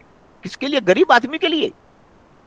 जो ऐप बनाए गए हैं वे अंग्रेज कहते हैं कि हमने आम आदमी के लिए बनाए हैं, लेकिन जो मंत्रालय विभागों में जो लोग बैठे हैं उन्हें ये नहीं पता कि आप जिनके लिए बना रहे हैं वो अंग्रेज नहीं हैं। अगर हमें भारत की तमाम योजनाओं को, जनहित की योजनाओं को लागू करना है, तमाम व्यवस्थाओं को, अभी किसी ने बताया कि आधार के अंदर भी बड़ी समस्या आती है। वो अंग्रेजी, हमारे मित्र ने पत्र लिखा, मुझे भी भेजा कि वो भी हिंदी में नहीं बन पाता, जाता अंग्रेजी में ही ज्यादातर। तो आप ऐसा विकल्प क्यों देते हैं? क्योंकि आप अंग्रेजी का विकल्प देंगे तो जो बनाने वाला व्यक्ति अंग्रेजी का भय खत्म करेगा, वो द्विभाषी बनेगा ही नहीं। तो इसमें ऐसा प्रावधान किया जाना चाहिए कि इस प्रकार की तमाम प्रणालियां, तमाम ऐप और तमाम व्यवस्थाएं जो हैं वो संघ और राज्य की भाषा में अवश्य हों। उसके साथ अंग्रेजी में हो तो भी कोई बड़े कष्ट की बात नहीं है। जी, बिल्कुल सही बात है। मैं कुछ और प्रश्न लूंगा और मैं चाहूंगा कि इनके उत्तर बहुत संक्षेप में आपकी तरफ से मिले, क्योंकि समय जो है बहुत तेजी से निकल रहा है। सकारात्मक प्रश्न की ये जो प्रेरणा, प्रोत्साहन, हिंदी दिवस और बहुत सारे जो पुरस्कार, चाहे वो राष्ट्रीय स्तर के हों या कार्यालय स्तर के, नोटिंग के लिए, पुस्तकें लिखने के लिए, लेख लिखने के लिए, इन सबको आप किस नज़रिए से देखते हैं? क्या इनमें भी कुछ और बदलाव की आवश्यकता है? एक और चीज़ मैं यहाँ रुक के रेखांकित करूँ कि आज के समय में जब पूरी दुनिया जो है एक वैश्विक ग्राम बन चुकी है और एक यूनिक पहचान की, एक जैसे हमारा आधार है, ऐसे ही पत्रिकाओं के लिए पहचान होती है, चाहे वो भारत में RNI नंबर हो या अंतर्राष्ट्रीय स्तर पे ISSN नंबर। हमारा जो अपना राजभाषा विभाग है, वहाँ के जो सम्मानित अधिकारी हैं, वो जब पुरस्कार देते हैं तो बिना ISSN और बिना RNI नंबर वाली पत्रिकाओं को भी पुरस्कृत कर दिया जाता है। ऐसा आप भी जानते होंगे, मैं भी ऐसी बहुत सी पत्रिकाओं को जानता हूं जिनको कीर्ति पुरस्कार मिला। इस पूरे जो परिदृश्य है प्रेरणा प्रोत्साहन को आप कैसे देखते हैं? देखिए, दो हिस्से में, पहले बाद वाले प्रश्न को लेता हूँ, छोटा है वो। जिन पत्रिकाओं को पुरस्कार दिया जाता है वे सरकारी कार्यालयों, विभागों, मंत्रालयों की होती हैं। वे जी, वो व्यवसाय की दूसरी पत्रिकाएं नहीं होती हैं, इसलिए उसमें उस तरह के नंबर की अपेक्षा नहीं होती है। यानी जैसे आपकी कंपनी कोई निकाल रही है, वहीं पे पुस्तक के लिए ISBN मांगा जा रहा है, अभी भी आया हुआ। मैंने बताया ना, पुस्तक के लिए इसलिए मांगा जाता है कि पुस्तक कोई कार्यालय की पुस्तक नहीं है वो, कि आपने अपने लोगों के लिए छाप ली है। पत्रिकाएं जो होती हैं वो कार्यालय के स्टाफ के लिए या कार्यालय में उसके लिए होती हैं। तो उनके लिए इस प्रकार के नंबर की अपेक्षा और आवश्यकता नहीं होती है। और सरकार जो पुरस्कार देती है पत्रिकाओं के लिए वो केवल उन्हीं को देती है। यानी आज इंडिया टुडे जैसे कोई पत्रिका अप्लाई करे या तो उसके लिए नहीं है वो, या आप पे पत्रिका निकाल रहे हैं निजी स्तर पर या हम निकाल रहे हैं तो उसको नहीं मिलता है वो। और उन पत्रिकाओं में उस नंबर की अपेक्षा नहीं होती है, इसलिए पुरस्कार की भी अपेक्षा नहीं होती। अब आती है बात प्रेरणा प्रोत्साहन की। देखिए मैं अक्सर कहता हूं, और जैसा कि मिश्र जी ने कहा कि मैं सरकारी नौकरी में रहते हुए भी ये बात कई बार कहता था कि राजभाषा के नाम पर जितने कार्यक्रम हैं, हिंदी के नाम पर जितने कार्यक्रम हैं, उतने दुनिया में किसी भाषा के लिए नहीं। नगर राजभाषा कार्यान्वयन समितियों की बैठकों में मुझे अक्सर कहना पड़ता था कि यह बैठक कार्यान्वयन की है, कार्यक्रम की नहीं है। सब जगह केवल कार्यक्रमों की बात होती है, नाचना गाना अंताक्षरी से लेकर तमाम तरह की प्रतियोगिताओं की होती है। लोग पुरस्कार लेते हैं, नाचते हैं, गाते हैं, खाते हैं और आकर फिर अंग्रेजी में काम करने लग जाते हैं। तो इसकी समीक्षा होनी चाहिए। और मैंने तो यहाँ तक पाया है कि जो बैठकें होती हैं, ज्यादातर बैठकें शेड्यूल के हिसाब से कार्यसूची के अनुसार होती ही नहीं है। नगर राजभाषा कार्यान्वयन समिति की बैठकें भी प्रायः कार्यक्रम बन जाती हैं। वहां पर सम्मान हो रहा है, पुरस्कार हो रहा है, पता नहीं क्या क्या हो रहा है, लेकिन जो मुद्दे की बात है वो तो उसमें है ही नहीं। फिर मेरे जैसा व्यक्ति कहता है भाई समीक्षा लाइए पहले आप। अच्छा ठीक है साहब, जो भी रिपोर्टें आई हैं थोड़ी बहुत वो दे देते हैं, देख लीजिए आप। कहने का मतलब कि समीक्षा की आवश्यकता इस बात के लिए है कि हम जो कुछ कर रहे हैं उससे निकल क्या रहा है। हमने, और ये मैं सरकारी तौर पर ही नहीं, वैसे भी जो तमाम कार्यक्रम हिंदी के हमारे भाई लोग करते रहते हैं, तमाम लोग करते हैं, उन कार्यक्रमों से यह तो देखिए क्या हिंदी एक आध सेंटीमीटर आगे बढ़ी कि वहीं की वहीं खड़ी है। आपने जिस उद्देश्य को लेकर की, क्या उसमें कुछ प्रगति हुई है? हमारे यहाँ अच्छे कार्यक्रम की परिभाषा ये है कि हॉल बड़ा अच्छा था, अतिथि बड़े पद वाला था, खाना अच्छा था और गाना भी अच्छा था। बाकी कार्यक्रम और हिंदी के बढ़ाने की बात कौन सोचता है साहब? तो जितने भी पुरस्कार हैं उसके माध्यम से मुझे तो नहीं लगता कि कोई ज्यादा उसका प्रभाव पड़ता है। पर ये जो इसकी पूरे समीक्षा की आवश्यकता है। जो 75 साल से ये जो चला रहे ना, उसकी समीक्षा की आवश्यकता है कि ये सब चीजें जो हैं, ये जो केवल एक दिखावटी जो चीजें हैं, तो जिसे कहते हैं कि बड़ा एक शोरूम में रखी हुई चीजों की तरह हैं, इनकी समीक्षा की आवश्यकता है। और जो अभी हमारी योजना है प्रेरणा, प्रोत्साहन और प्रशिक्षण, मैं यहाँ एक बड़ी महत्वपूर्ण जानकारी देना चाहूंगा। विषय आ गया प्रशिक्षण का। अब चूंकि मैं तो प्रशिक्षण का व्यक्ति हूँ, कहते हुए भी मुझे सोचना पड़ रहा है। होता यह है कि किसी व्यक्ति ने परीक्षा पास कर ली, उसके बाद उसको हम एक इंक्रीमेंट दे देते हैं, या बैंक उपक्रम वाले कुछ उसको पैसा दे देते हैं।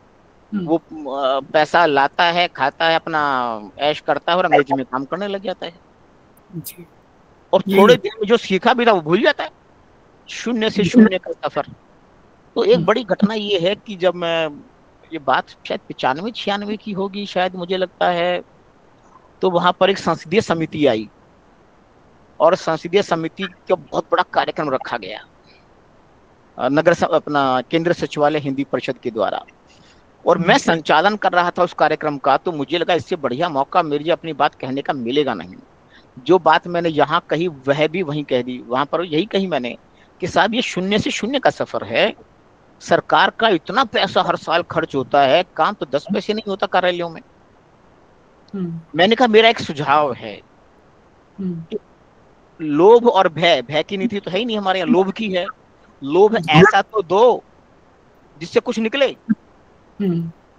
आप उसे 1 साल का इंक्रीमेंट नहीं, परमानेंट इंक्रीमेंट दीजिए।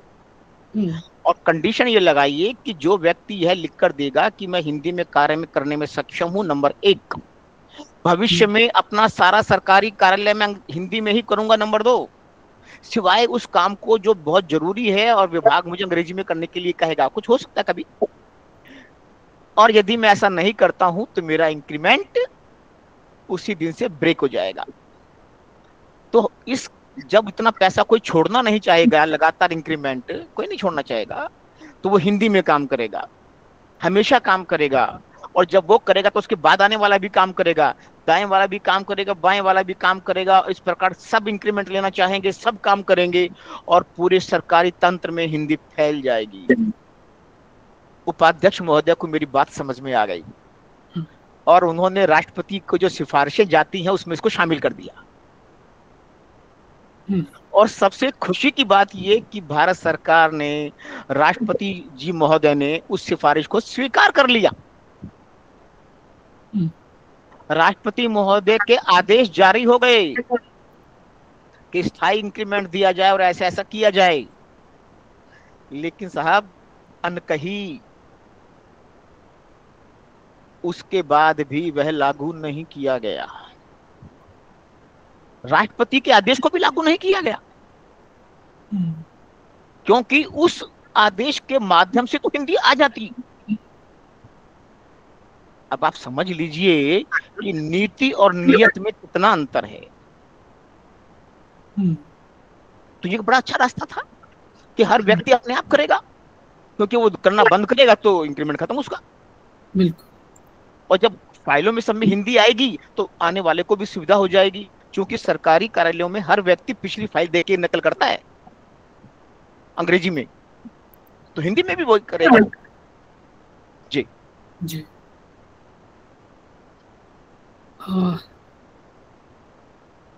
मेरी आवाज आ रही है? बिल्कुल। हेलो। हाँ जी, आ रही है जी। समय तो हो ही रहा है, लेकिन फिर भी कुछ जिज्ञासाएं हैं और मैं चाहता हूं कि उनका समाधान आपकी ओर से हो। आप जानते हैं कि राजभाषा विभाग के भीतर एक भारतीय भाषा अनुभाग का गठन किया गया है और बहुत सारी नियुक्तियां उसमें एडी और ट्रांसलेटर स्तर की चल रही हैं। आप भी जानते होंगे, लगभग 48 अधिकारियों की नियुक्तियां की जा रही हैं। ये जो भारतीय भाषा अनुभाग स्थापित किया गया, इसको आप किस तरह से देखते हैं? क्या हम हिंदी के साथ साथ जो है केंद्रीय स्तर पर सभी भारतीय भाषाओं की उतनी ही ऊर्जा के साथ बात करने वाले हैं, या कोई और उद्देश्य? देखिए, पहली बात तो मैं इसका स्वागत करता हूँ जी। बहुत ही सकारात्मक और सार्थक कार्य सरकार ने किया है। और जब पिछली बार सम्मेलन में हमारे गृह मंत्री जी ने इसकी घोषणा की, तो मैंने कहा कि सही दिशा में एक महत्वपूर्ण कदम और घोषणा की गई है।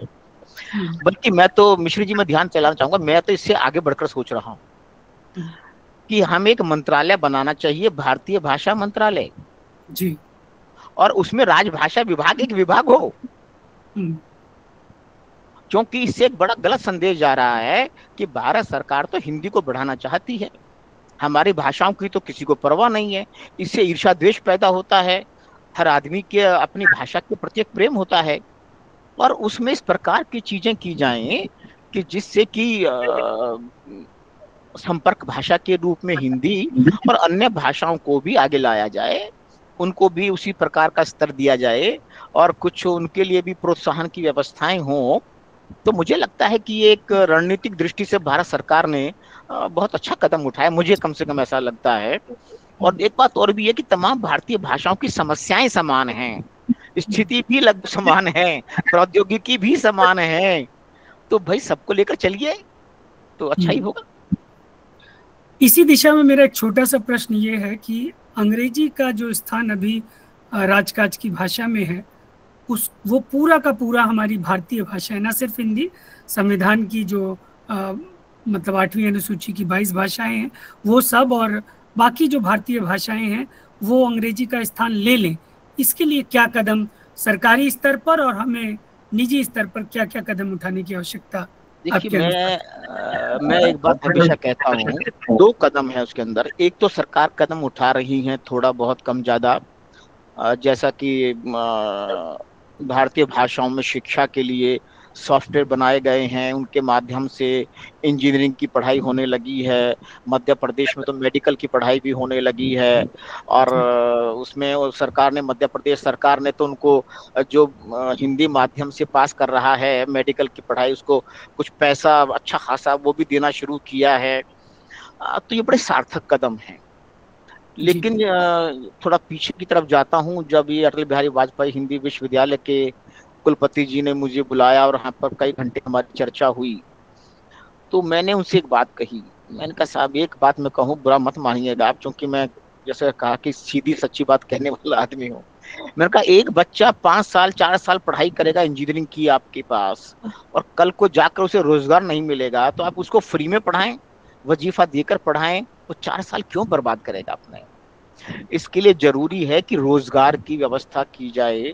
मध्य प्रदेश सरकार चाहती है, तो मध्य प्रदेश सरकार की राजभाषा भी हिंदी है, जनभाषा भी हिंदी है, तो भारत सरकार भले ही ना कर सकती हो, मध्य प्रदेश सरकार अपनी नौकरियों में हिंदी माध्यम से पढ़कर आने वाले विद्यार्थियों को प्रोत्साहन दें, अपने राज्य की कंपनियों की बैठक बुलाकर उनको भी इस प्रकार का कुछ कहें।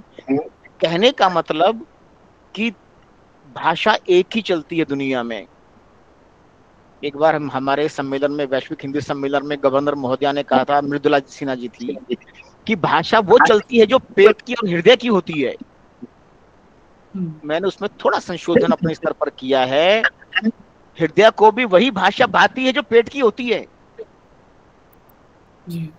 और पॉकेट ये दिल के ऊपर बनी हुई है साहब, ये पॉकेट दिल के ऊपर बनी हुई है, तो पॉकेट का प्रभाव दिल तक पहुंचता है। भाषा वही चलेगी जो पेट की भाषा होगी, भाषा वही चलेगी जो रोजगार की भाषा होगी। अंग्रेजी रोजगार की भाषा बनी। अंग्रेजों ने अंग्रेजी की कार्यशालाएं नहीं चलाई, अंग्रेजी का प्रोत्साहन प्रेरणा नहीं किया, अंग्रेजी के पुरस्कार नहीं किए। उन्होंने सिर्फ एक काम किया, संसाधनों की ढलान, मिश्र जी, संसाधनों की ढलान को अंग्रेजी की तरफ कर दिया। आप कितना भी भाषण दें, पानी तो जाएगा ढलान की तरफ। जब तक हम वही काम नहीं करेंगे, संसाधनों की ढलान, व्यापार वाणिज्य की ढलान, रोजगार की ढलान, नौकरी की ढलान, हमारे जो सिविल सेवा जैसी परीक्षाएं उनकी ढलान, जब तक वो हमारी भाषा की तरफ नहीं आएंगी, हम ये कार्यक्रम कर रहे थे, हम ये कार्यक्रम करते रहेंगे, अंग्रेजी बढ़ती रहेगी और बातचीत चलती रहेगी। बिल्कुल सही कहा आपने कि, और बातचीत करने का मन भी हमारा है कि हम सबके मन का विषय है, और जो समस्याएं हैं उन पर भी बात हो, समाधानों पर भी बात हो, लेकिन समय की अपनी सीमा है। और तो कुछ प्रश्न भी हम ले सकते हैं जी। हरिराम पंसारी जी कह रहे हैं कि बहुत कम लोग जुड़े हैं और इस कार्यक्रम की रिकॉर्डिंग जो है वो सबको साझा की जाए। तो मैं पंसारी साहब को सूचित करना चाहूँगा, कार्यक्रम रिकॉर्ड किया जा रहा है। अभी थोड़ी हमारी व्यवस्था है क्योंकि प्रतिदिन कार्यक्रम हो रहे हैं, तो जैसे ही हमें थोड़ा सा समय मिलेगा, ये सभी कार्यक्रमों की रिकॉर्डिंग जो है सृजन ऑस्ट्रेलिया के पेज पे और हमारे जो बाकी समूह हैं, व्हाट्सएप समूह हैं, टेलीग्राम चैनल है, व्हाट्सएप चैनल है, सब जगह इसके लिंक, सभी कार्यक्रमों की रिकॉर्डिंग शेयर की जाएगी। अब मैं निवेदन करूंगा कि जो हमारे साथी जुड़े हैं, मैं पंसारी जी से ही शुरू करना चाहूंगा, हमारे बीच हैं, अभी दिख रहे हैं स्क्रीन पर। पंसारी साहब अपना प्रश्न और अपनी बात रखें। माननीय हरिराम पंसारी जी। नमस्कार सभी को। मैं अपने प्रश्न और विचार तो चार्ट में लिख चुका हूं, इसलिए समय नष्ट न करते हुए सिर्फ एक बात पूछना चाहूंगा कि पहले केंद्रीय विद्यालयों में MIL मदर इंडियन लैंग्वेज केवल हिंदी ही लेना कंपलसरी होता था, और केंद्रीय विद्यालय से पास बच्चों को हमें हिंदी प्रशिक्षण देने की कोई जरूरत नहीं होती थी। लेकिन अभी नई शिक्षा नीति में इसे हटा करके मातृभाषा, प्रांतीय भाषाओं पर जोर दे दिया गया है, तो इससे तो हिंदी का नुकसान ही हुआ है। इस बारे में कृपया आपको समाधान बताइए। देखिए, मुझे ऐसा नहीं लगता। देखिए, जो योजना बनाई गई है वो बहुत सोच समझ के बनाई गई है, और वो इस तरीके से बनाई है गई है जिस प्रकार तमिलनाडु में विरोध हो रहा है या कई जगह पर, वो विरोध सीधे सीधे कर नहीं सके। उन्होंने कहा है कि 2 भारतीय भाषाएं और एक अन्य कोई भाषा, यही तो कहा है ना सब, यही कहा है ना। तो अब 2 भारतीय भाषाएं कन्नड़ व्यक्ति को लेनी हो उदाहरण के लिए, तो कौन सी लेगा? जहां तक मेरा मानना है कि पहले वो कन्नड़ लेगा, और दूसरी वो हिंदी लेगा, और तीसरी वो अंग्रेजी लेगा। और जो हिंदी भाषी कर्नाटक में रह रहा है वो पहले हिंदी लेगा, फिर कन्नड़ लेगा, वो अंग्रेजी लेगा। यानी हमने उनके लिए अनिवार्य नहीं किया, लेकिन हर व्यक्ति जानता है कि उन्हें इस देश में रहना है, तो 2 भारतीय भाषाएं कौन से उनके काम की हैं? तो इस प्रकार मुझे लगता है कि ये रणनीति के तहत किया गया है कि अगर हम हिंदी की बात करेंगे तो जो स्थितियां मैं महाराष्ट्र में वहां देखी हैं, कर्नाटक में देखी हैं, तमिलनाडु आप देख रहे हैं, पंजाब में कई मित्र ऐसे हैं जो पंजाबी के नाम पर भी हंगामा करते हैं। तो इस चीज को तोड़ने के लिए उन्होंने कहा हम कुछ कंपलसरी नहीं कर रहे हैं, हम कुछ अनिवार्य नहीं कर रहे हैं, 2 भारतीय भाषाएं आप चुनिए। तो मेरा ये मानना है कि इस देश में 90% से भी ज्यादा विद्यार्थी अपने आप अपने राज्य की भाषा या मातृभाषा के अलावा हिंदी को ही चुनेंगे। और जो हिंदी भाषी वाला है वो हिंदी के अलावा मैं समझता हूँ कि अपने आसपास के राज्य की या संस्कृत को चुन लेगा। और बाय डिफॉल्ट तीसरी भाषा अंग्रेजी लेने वाले हैं, तो त्रिभाषा सूत्र अपने आप लागू हो जाएगा बिना सरकार के दबाव के, ऐसा मुझे लगता है। जी, बहुत बहुत धन्यवाद मान्यवर आदित्य जी। हरदीप जी, हरदीप कौर अपना हाथ खड़ा कर रही है, कैमरा ऑन कर लीजिए और अनम्यूट जी। कैमरा तो मैं बाहर आई हुई हूँ, तो कल से मैं कैमरा ऑन करके रखूंगी, सॉरी। राजभाषा हिंदी के प्रति तो सर के पास इतना अथाह ज्ञान है, मोती सर के पास रहती तो सभी बहुत विद्वत हैं हिंदी के बहुत बड़े वैज्ञानिक, और मैं कह सकती हूँ कि यहाँ पर उपस्थित हैं। तो मैं बहुत साधुवाद करती हूँ कि उन्होंने हिंदी के प्रति इतना समर्पण अपने आप को दिया हुआ है, तो इतना ज्ञान उनके पास है। इस अथाह ज्ञान के लिए मेरा उनको सलाम। और बहुत बहुत धन्यवाद जी। कोई प्रश्न आपका है तो हम प्रश्न पर आते हैं। हाँ जी, जी सर, मेरा प्रश्न सर ये है था कि संविधान के अनुच्छेद 343 से 351 तक जो ये हिंदी भाषा जो है का सारा काम जो है वो हिंदी में होने लगेंगे, मतलब उसमें ये लिखा गया कि अगले 15 वर्षों में हम हिंदी को इतना सक्षम कर देंगे कि सारे काम हिंदी में होने लग जाएंगे। फिर 15 वर्षों के बाद सरकार बदल गई और वो वहां पर लिखेगा, संविधान में ये लिखा ही रह गया। तो मेरा ये प्रश्न है, क्या सचमुच ये दिखाएगा कि सारे काम हिंदी में होने लगे? तो ऐसा लिखा ही नहीं है संविधान में, संविधान में ऐसा लिखा ही नहीं है। तो जो अगले 15 वर्षों का है उसमें पूरा क्या लिखा हुआ है वो 15 वर्ष के बारे में? देखो, बड़ा सीधा लिखा है कि हिंदी संघ की राजभाषा होगी, उसकी लिपि देवनागरी होगी और 1950 से 15 साल तक अंग्रेजी का प्रयोग किया जाएगा। उसके बाद यदि सरकार कोई प्रावधान नहीं करती है तो अंग्रेजी हट जाएगी, अपने काम आप हिंदी में होने लगता। लेकिन इसके पहले ही 1963 में कानून बना दिया कि अंग्रेजी जारी रहेगी और अंग्रेजी को आगे बढ़ाया गया। मैं आपको उदाहरण दूं, मैं इसका सबसे बड़ा उदाहरण ये है कि आजादी के समय भारत में 1% लोग भी ऐसे नहीं थे जो अच्छी हिंदी बोल सकते, अंग्रेजी बोल सकते हो, 0.5% भी शायद ना हो। लेकिन सरकार ने ऐसी नीतियां अपनाई। जब मैं स्कूल में गया, मुझे नहीं पता, दिल्ली की बात कर रहा हूं मैं, किसी गांव खेड़े की बात नहीं कर रहा, मुझे नहीं पता था कि अंग्रेजी माध्यम का कोई स्कूल होता भी है। थोड़ा बड़े हुए तो पता लगा कि कुछ ऐसे स्कूल भी हैं, पता नहीं कहां पर हैं वो, जहां अंग्रेजी माध्यम होता है। लेकिन सरकार की नीति और नियत चूंकि अंग्रेजी को बढ़ाने की थी, इसलिए गांव गांव तक अंग्रेजी माध्यम पहुंच गया। जी बिल्कुल। हमारे समय में जब मैंने MA पास किया तब तक दिल्ली विश्वविद्यालय में हिंदी माध्यम था, इन्होंने नर्सरी माध्यम तक अंग्रेजी माध्यम पहुंचा दिया। इससे स्पष्ट होता है कि सरकार की नीति और नियत पूरी तरह भारतीय भाषाओं को पीछे रखते हुए, आपस में लड़ाकर, इनको झगड़े में डालकर अंग्रेजी को आगे बढ़ाने की रही और उसमें वे सफल भी रहे। इसलिए आज सब जगह पर अंग्रेजी का वर्चस्व बना हुआ है और जो सब कुछ हिंदी में होता था। मैं आपसे मैडम पूछता हूँ कि आपके दादाजी या पिताजी किस भाषा में पढ़े, या उसके पहले जो भी किस भाषा में पढ़े? सर वो उर्दू भाषा में पढ़े ज्यादा, क्योंकि उस समय अंग्रेजी में कोई नहीं।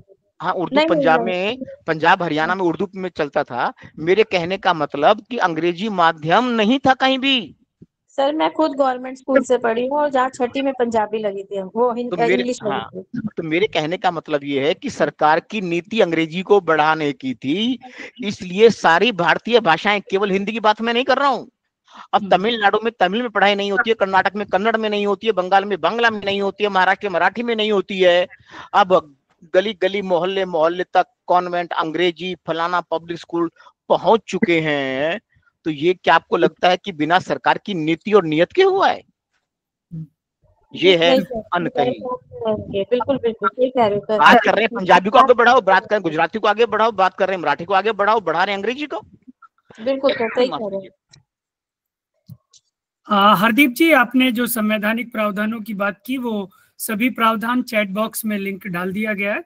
आप उसको थोड़ा सा समय देके पढ़ेंगी तो संविधान में जितने भी प्रावधान राजभाषा को लेकर किए गए हैं उन सब की जानकारी आपको मिलेगी। हमारे बीच मॉरिशस से हमारी बड़ी बहन, दो बड़ी बहन जुड़ी हैं, कल्पना लाल जी और डॉक्टर दुकन जी।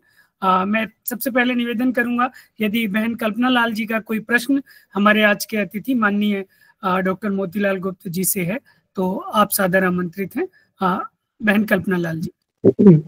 नमस्कार मोतीलाल जी, आपने इतनी अच्छी बातें बताई, क्योंकि हम तो मॉरिशस में हैं, वो भी 45 साल हो गए हैं, तो इतनी ज्यादा इतनी गहन बातें जो हैं वो हमारे उसमें नहीं थी।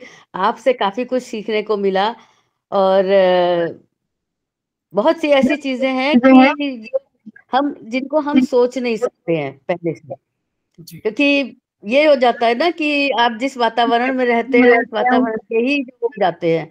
तो भारत से निकले हुए जो है 45 साल तो हो चुके हैं, हालांकि पढ़ाई वहीं पर हुई है, सब कुछ वहीं पर हुआ है, लेकिन फिर यहाँ के जब दूसरा रहता है।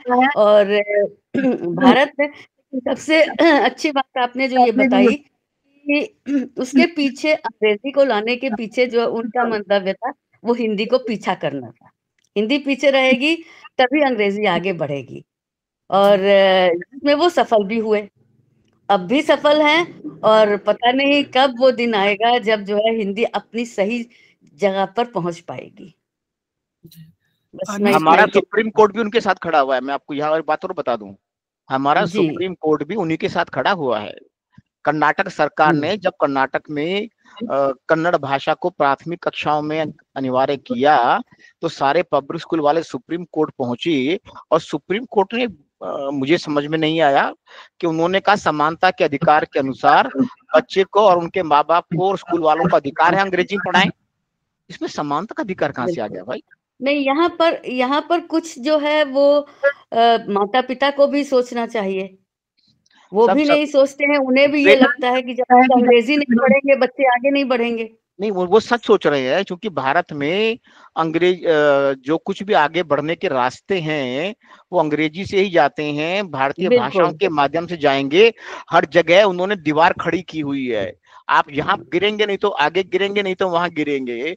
तो जब तक ये रास्ते के पत्थर नहीं हटाए जाएंगे, ये रास्ते की बाधाएं नहीं हटाई जाएंगी, भारतीय भाषाओं में रोजगार नहीं मिलेगा, तो कोई क्या करेगा? चाहता तो हूं मैं, चाहते तो हैं सब, पर करें क्या? तो उनको तो यही समझ में आया है कि आगे बढ़ना तो अंग्रेजी का रास्ता चुन लो। जी, मैं अब निवेदन करूंगा डॉक्टर दुकन जी से कि एक प्रश्न आप भी यदि आपका हो या इस कार्यक्रम को लेके जो भी आपका विचार हो। डॉक्टर शशि दुकन जी, मॉरिशस। सभी को मेरा नमस्कार। मैं कार्यक्रम को आराम से सुनती रही हूँ। मुझे जो अच्छा लगा कि इतनी बातें हमारे संविधान में जो हैं हिंदी को लेकर, जो अनकही भी और जो कही भी गई हैं उनके रास्ते काटे गए हैं, जिस तरह की मोतीलाल जी ने बताया। तो समय अब ये आ गया कि जैसे कि इतनी मजबूरी है कि बिना ना चाहते हुए भी लोग अपने बच्चों को अंग्रेजी की राह में डाल रहे हैं, क्योंकि कोई रोजगार नहीं है। लेकिन अब समय आ गया है कि हम चाहें कि किस तरह से इन रास्तों को हमें बनाना है, क्योंकि जब आप बाहर देश में रहते हैं, आज भारत का नाम इतना मतलब इतना आगे बढ़ा है और सब कुछ है, लेकिन उसकी राष्ट्रभाषा नहीं है। जब ये बात आगे आती है तो बहुत मतलब जहां भारत को लेकर इतना गर्व करते हैं और जिसकी भाषा ना हो तो बहुत अंदर से ग्लानि होती है। तो वो रास्ते जो हैं वो बनाने होंगे, और चाहे हम तो दूर हैं, मैं तो कहती हूँ कि हम भारत से चाहे कितनी दूर है, यहाँ पर हिंदी को लेकर सब कुछ प्रावधान किए जा रहे हैं।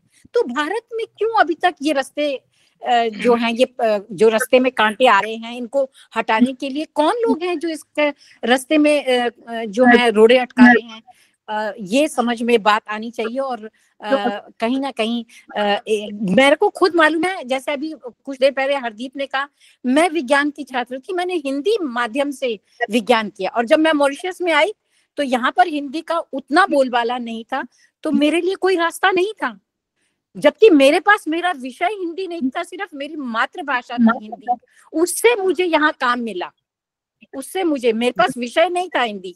क्योंकि जैसे आप जानते हैं 8वीं के बाद 9th में जब सब्जेक्ट बदल लेते हैं, तो मैंने विज्ञान लिया, साइंस सब्जेक्ट लिया, उसमें बायोलॉजी, फिजिक्स, केमिस्ट्री, वो भी हिंदी माध्यम से लिया। तो जब मैं यहाँ आई तो वो आगे करने के लिए मुझे क्या करना था समझ नहीं आ रहा था।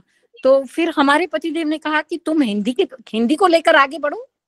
तो मैं मातृभाषा से यहाँ तक पहुंची हूँ हिंदी को लेकर, जब मैंने PhD भी की हिंदी में लेकर, जबकि मैं विज्ञान की छात्र थी। तो मैं कह रही हूँ जब बाहर देशों में इतने सुविधाएं हैं हिंदी को पढ़ाने के लिए, हमारे देश में तो है, हम गर्व के साथ कह सकते हैं, चाहे मुझे 50 वर्ष हो गए भारत से बाहर आए हुए, लेकिन यहाँ पर हिंदी को मैंने विषय लेकर PhD शोध कार्य तक किया। तो भारत में क्यों अभी तक इतनी देर लग रही है, ये जो है हमें इसका मैं आपको कम समय लेके सीधा बताऊं, जिस देश में वोट बैंक के लिए नेता, उनके समर्थक भारत की जीत को पाकिस्तान की जीत बनाने और बताने में लगे हों, वे अपने वोट बैंक के लिए, अपने तमाम लोगों को लड़ाकर वोट पाने के लिए ये सब चीजें करते हैं। और राजनीति के कारण राजभाषा नीति भाषा की राजनीति में उलझ कर रह गई है। ये आपकी बात बिल्कुल सही है। मैं आपको बड़ा सीधे सीधे जो है 2-3 नेताओं का मैं बिना नाम लिए दक्षिण की बात कर रहा हूं मैं। वो क्या नाम था उनका, जो अपना जो थी पहले, अभी जिनका देहांत हो गया है, जयललिता। अब उनको भी तमिल हिंदी विरोध करना पड़ता था। एक बार जब वो दिल्ली में प्रेस कॉन्फ्रेंस कर रही थी, एक व्यक्ति ने हिंदी में कुछ गलती कर दी पूछने में, उन्होंने तत्काल करेक्ट किया, नहीं ऐसा नहीं ऐसा है, हिंदी में बोल गई एकदम तत्काल। राज ठाकरे जो हैं, उनका मैंने एक जमाने में 1.5-2 घंटे का इंटरव्यू किया था, जब वो विद्यार्थी सेना के अध्यक्ष थे। इतनी अच्छी हिंदी बोलते हैं, लेकिन राजनीति की मजबूरी है, हिंदी का विरोध जरूरी है। तो ये सब जो मामला है, ये सबका ये खेल है। कर्नाटक में आज जो हो रहा है वो वोट बैंक के लिए हो रहा है। तो इस देश में जो है राष्ट्र हित से पहले है राजनीतिक हित, यही कारण है। जी, मैं अब डॉक्टर राजाराम शिवाले जी से निवेदन करूंगा, यदि उनका कोई प्रश्न है, सिर्फ प्रश्न, क्योंकि समय बहुत कम है और लंबी चर्चा बिल्कुल हम भी करना चाहते हैं, लेकिन समय को देखते हुए यदि आपका कोई प्रश्न है तो आप जरूर। नमस्ते आदरणीय महोदय गुप्ता जी, बहुत सारी अच्छी जानकारी प्रस्तुत कर रहे हैं, जिससे देश अनभिज्ञ था। बहुत कम लोग जानते हैं ये जानकारी जो आपने दी है, आपका हृदय से धन्यवाद। अब नई राष्ट्रीय शिक्षा नीति में हिंदी को बढ़ावा दिया गया है, लेकिन क्रियान्वयन में हिंदी को गौण स्थान दिया जा रहा है। हर विश्वविद्यालय में अंग्रेजी को अनिवार्य किया गया है, महाविद्यालयों में भी किया गया है, और हिंदी को द्वितीय स्थान दिया जा रहा है। जैसा कि आपने कहा, और नई राष्ट्रीय शिक्षा नीति में ढेर सारी बातें कही गई है कि 2 भारतीय भाषाओं को लेकर पढ़ाई की जाए, लेकिन 2 भारतीय भाषाएं, एक तो अपनी मातृभाषा या अन्य कोई दूसरी, लेकिन अंग्रेजी को अनिवार्य किया गया है। इसके ऊपर आप क्या कहना चाहेंगे और क्या कार्रवाई होनी चाहिए इसके ऊपर? देखिए, मुझे लगता है इस पर मिश्र जी भी प्रकाश डाल सकते हैं। उसमें हिंदी अंग्रेजी की बात ही नहीं की गई है। उसमें कहा है 2 भारतीय भाषा, एक अन्य भाषा। त्रिभाषा फार्मूला में क्या था? त्रिभाषा फार्मूला यही तो था कि भाई आपकी अपने राज्य की भाषा या मातृभाषा और हिंदी और अंग्रेजी। अब उन्होंने ये है कि बिना नाम लिए कि आप कहेंगे आपने हिंदी थोप रहे हैं, हिंदी थोप रहे हैं। हम नहीं थोप रहे साहब, वो खुद ही ले रहा है। ये परिवर्तन इसमें आया है। आप मुझे बताइए शिवाले जी कि अगर आपके यहाँ पर, आई थिंक महाराष्ट्र से हैं आप शिवाले जी? जी महाराष्ट्र से। कहाँ पर है? पुणे? पुणे नासिक महाराष्ट्र। नासिक में, ठीक है। जो मेरा कार्य क्षेत्र रहा है, पूरे सब शहरों में मैं बहुत गया हूँ। तो मेरा ये कहना है कि नासिक में रहने वाला एक सामान्य व्यक्ति, बिल्कुल, जिसको राजनीति या तमाम से कुछ लेना देना नहीं है, 2 भारतीय भाषाएं चुननी होंगी तो कौन सी चुनेगा वो? वो तो मराठी और अंग्रेजी को अनिवार्य किया गया। नहीं नहीं नहीं नहीं नहीं नहीं, मैं क्या बोल रहा हूँ, 2 भारतीय भाषाएं और एक अन्य भाषा, तो 2 भारतीय भाषाएं कौन सी चुनेगा? वो मराठी हिंदी चुनना चाहता है, लेकिन ये अलिखित नियम बनाया गया, अंग्रेजी को अनिवार्य कर दिया गया। मैं ये बता रहा हूँ आपको, फिर मैं टोक रहा हूँ कि जो नई शिक्षा नीति है उसमें 3 भाषाओं का प्रावधान है। जब 2 भाषाओं की बात आएगी तो जैसा आपने भी कहा, वो हिंदी मराठी लेगा, लेकिन अंग्रेजी को वो नहीं छोड़ेगा। अंग्रेजी छोड़ने पर रास्ते बंद हो जाते हैं, तो अंग्रेजी भी वो लेगा। और मेरा ये मानना है कि अंग्रेजी सीखने में कोई दिक्कत नहीं है, पर अपनी मातृभाषा और देश की भाषा की कीमत पर ना हो बस। डॉक्टर शिवाले जी, हम इस विषय पर एक अलग से कार्यक्रम करेंगे। ठीक है। और ज्यादा चर्चा करना, नई शिक्षा नीति पर अलग से हो सकता है। ओके, धन्यवाद। नई शिक्षा नीति की जो भाषा व्यवस्था है उस पर भी हम चर्चा करेंगे। कार्यक्रमों की बहुत लंबी श्रृंखला है, हम पूरे वर्ष कार्यक्रम करेंगे। हमारे बीच डॉक्टर BS मीणा भी जुड़े हुए हैं। यदि आप कुछ पूछना चाहें तो बहुत संक्षेप में आप पूछ सकते हैं। डॉक्टर BS मीणा जी, शायद वो आसपास नहीं है, तो मैं जो है अब कार्यक्रम के समापन की ओर चलता हूं। और बहुत सी हमारी जो जिज्ञासाएं थी, हमारे दर्शकों और श्रोताओं के जो प्रश्न थे, आपने उन सब का बहुत बेबाक तरीके से, बहुत मुखर होके, निडर होके, एकदम सीना ठोक के आपने जवाब दिया। जैसा कि में नहीं होना, इसलिए ठोक सकता हूं सीना। तो जैसा कि मिश्र जी ने कहा कि नौकरी में आप थे तब भी आप सीना ठोक के अपनी बात कहते थे, और कहनी भी चाहिए। मैं अब निवेदन करूंगा, माननीय प्रोफेसर मिश्र जी अपने अध्यक्षीय वक्तव्य में हमारा मार्गदर्शन करें, उसके बाद हम समापन की ओर बढ़ेंगे। प्रोफेसर मिश्र जी। सभी को नमस्कार। आदरणीय गुप्ता जी के बोलने के बाद कुछ बचता नहीं बोलने के लिए। एक संकेत किया था गुप्ता जी ने भारतीय भाषाओं को लेकर राष्ट्रीय शिक्षा नीति में। शिवालय जी की चिंता बिल्कुल जायज है, और गुप्ता जी ने यह भी कहा कि अंग्रेजी रहे तो कोई दिक्कत नहीं है। दिक्कत वहीं से है जिस पंच प्रण की बात करते हैं देश के प्रधानमंत्री, जब वो कहते हैं कि हमें अपनी विरासत पर गर्व करना होगा और दास्ता की चीजों को भूलना होगा, तो भाषाई दास्ता का भी त्याग किए बिना भारतीय भाषाएं नहीं फूल फल सकती। और राष्ट्रीय शिक्षा नीति निर्माताओं से मेरा विनम्र निवेदन, चाहे अभी हैं या स्वर्गवासी हो गए, इतना साहस नहीं था कि अगर यही लिख देते कि 2 भारतीय भाषा, और लिखा उन्होंने कि एक विदेशी भाषा, अगर वही लिख देते विदेशी भाषा विद इन ब्रैकेट अंग्रेजी को छोड़कर, तब देखते देश में तमाशा। मुझे तो वो दिन दिखाई दे रहा है जब कहीं ये न हो जाए कि अंग्रेजी भी भारत की राज्य भाषा है, राजभाषा है, क्योंकि नागालैंड की भाषा तो है ही, तमाम राज्य उसे अपना लेंगे। और अंग्रेजी, हिंदी अगर विक्रम है तो अंग्रेजी बैताल है, विक्रम के कंधे पर बैठी हुई है और उतरेगी नहीं, मेरा मानना है। राष्ट्रपति महोदय जब उचित समझेंगे, देखिए ये भाषा का जो खेल है ना, जब उचित समझेंगे, क्यों उचित समझेंगे, सीधे सीधे करिए।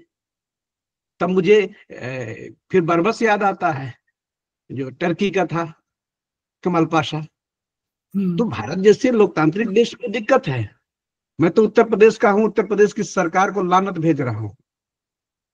2014 में जब पायलट प्रोजेक्ट के तहत हमारे गांव के प्राथमिक विद्यालय, जहां मेरे बाबा, मेरे पिता और मैंने प्रारंभिक शिक्षा पाई थी, उस विद्यालय का नाम रख दिया अंग्रेजी माध्यम प्राथमिक विद्यालय।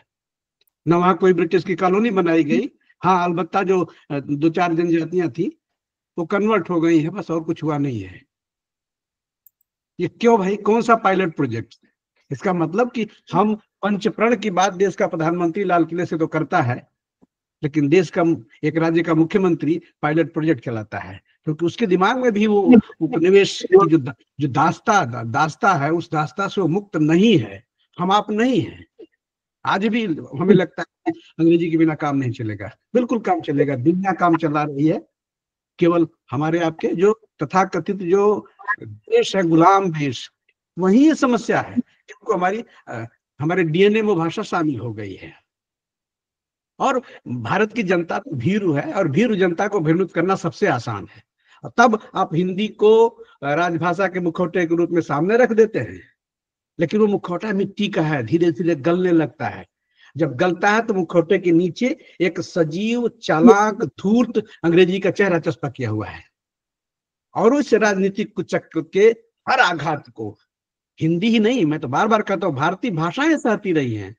भारतीय भाषाओं को लगता है कि हिंदी कट रही है, हिंदी नहीं कट रही है, वो भी कट रही है धीरे धीरे।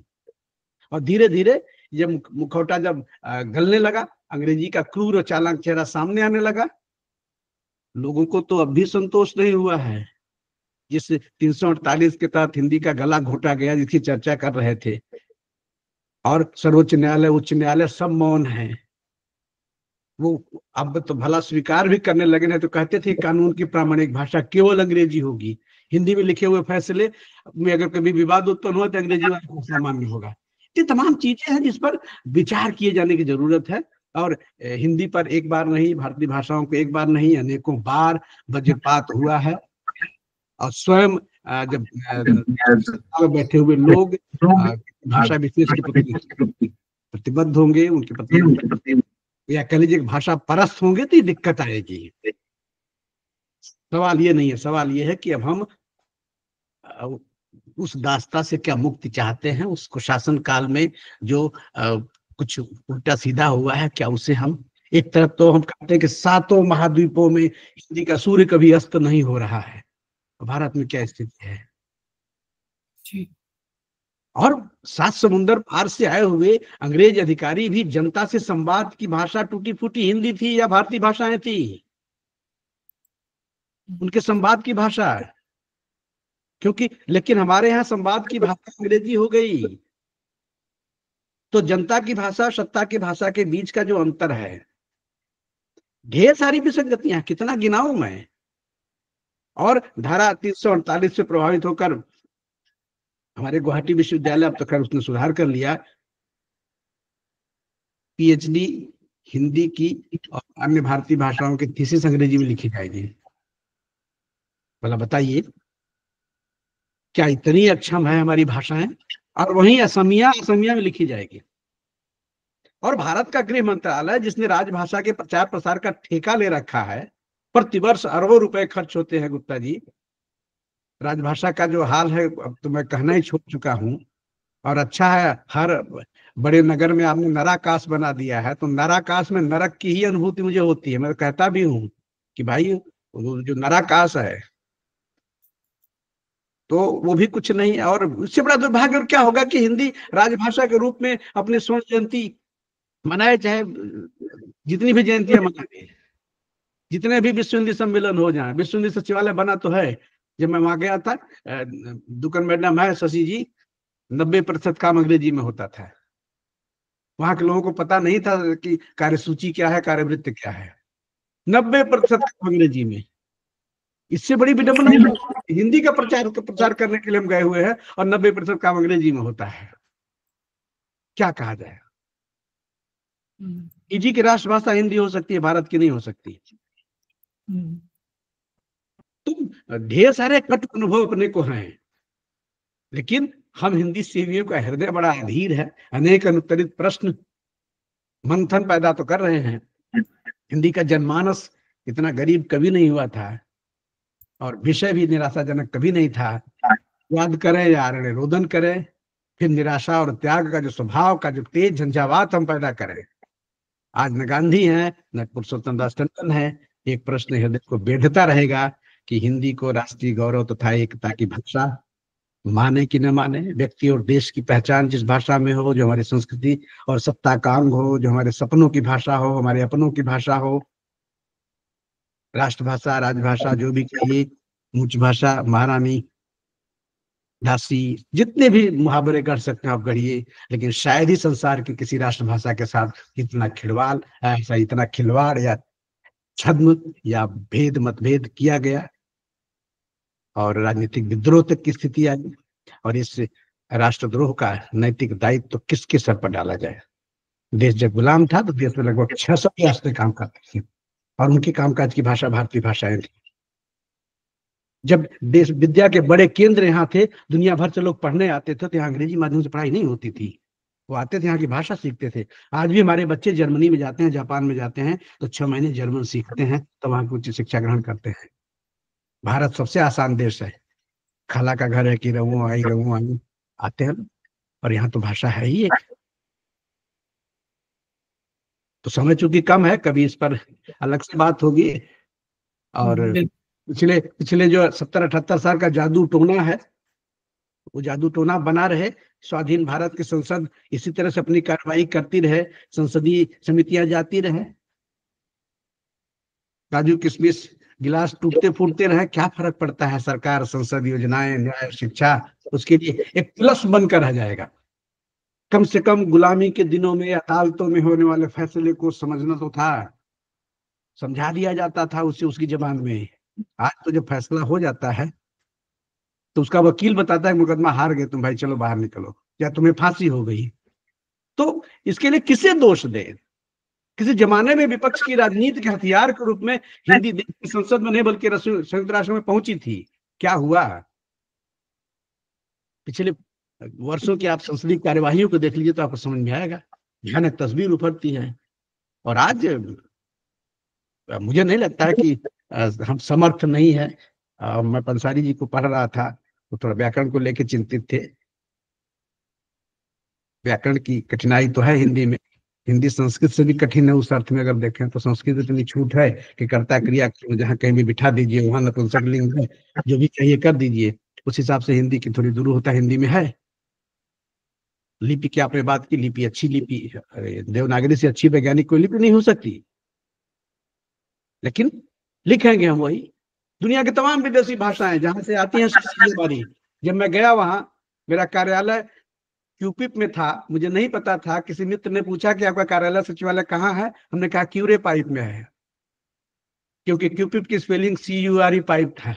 कहाँ रुके हुए हैं? तो हमने कहा कि पता नहीं क्या लिखा हुआ है, लेकिन क्या क्वातरे बोर्न लिखा हुआ है।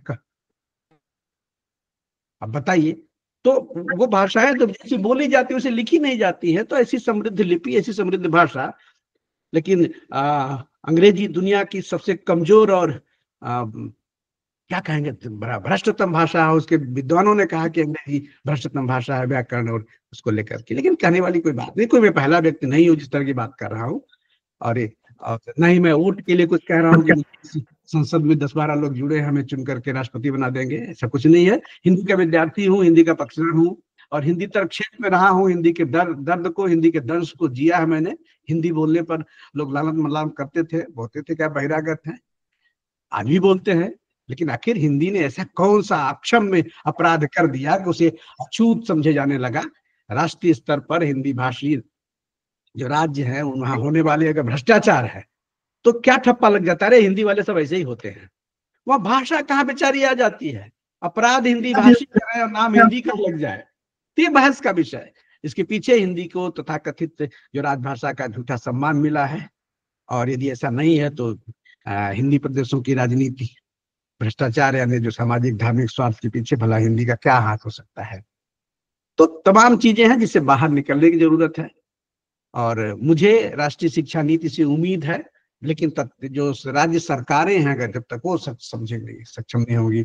शिवालय की चिंता जाहिर है, जो उन्होंने चिंता जाहिर की थी वो जायज है। वो चिंता मुझे कि तमिलनाडु में हिंदी नहीं पढ़ाई जाएगी, कर्नाटक में हिंदी नहीं पढ़ाई जाएगी, कोई संस्कृत पढ़ लेंगे वो। जैसे मैं त्रिपुरा में हूँ, त्रिपुरा में हिंदी नहीं थी, संस्कृत पढ़ लेते थे लोग, नराह कर देते थे, नंबर मिल जाता था, बांग्ला माध्यम से संस्कृत लिख लेते थे, हो जाता था काम।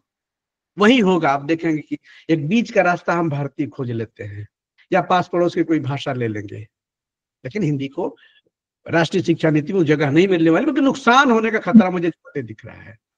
तमिलनाडु के बारे, कर्नाटक के बारे मित्र हिंदी के जो प्राध्यापक लड़ाइयां लड़ रहे, कोर्ट में लड़ रहे कि हिंदी की पोस्ट खत्म हो रही है, वर्कलोड खत्म हो रहा है। तो उसके जो साइड इफेक्ट है कोरोना के टीके की तरह, वो साइड इफेक्ट दिखेगा, पहले लागू तो होने दीजिए।